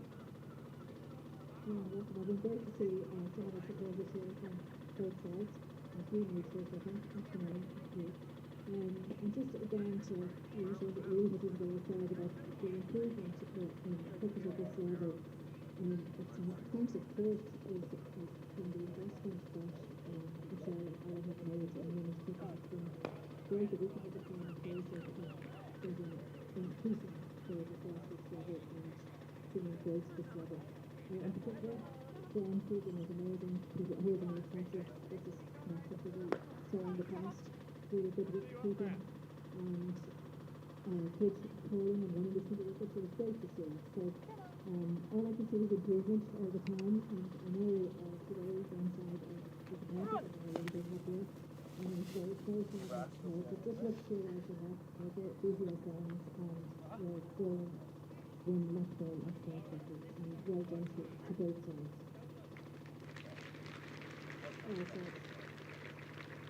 And I appeal to my Cricket Leinster President Pat.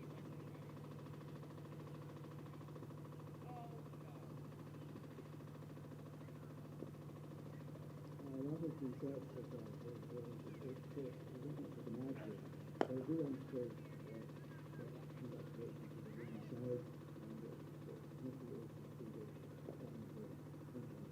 very good. And of course, we can say all the sponsors. One has started that we know, and the Canada, the cricket club, the first person the ground, and also for the ground, the position, considering the result of that, thanks to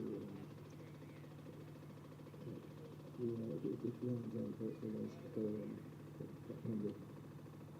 Also, though, that thanks to Cricket Leinster staff who have been given the Canada power this weekend and third out the weekend. They've done a wonderful job with Kevin and the balls on the duty. Thank you them and the Kevin. But the biggest thing I'd like to thank are the supporters were units and what they supporters the parents and you see the great great support that cricket in the summer. And it's inherent enough game with all the problems with injuries and the lower conditions and that kind of thing. It's great to have support. And I think that's all I have to say. Thank you very much for coming and listening to me.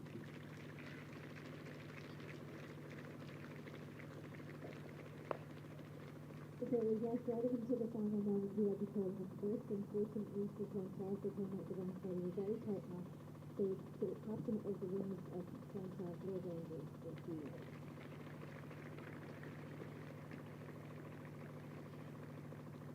Thanks very much for the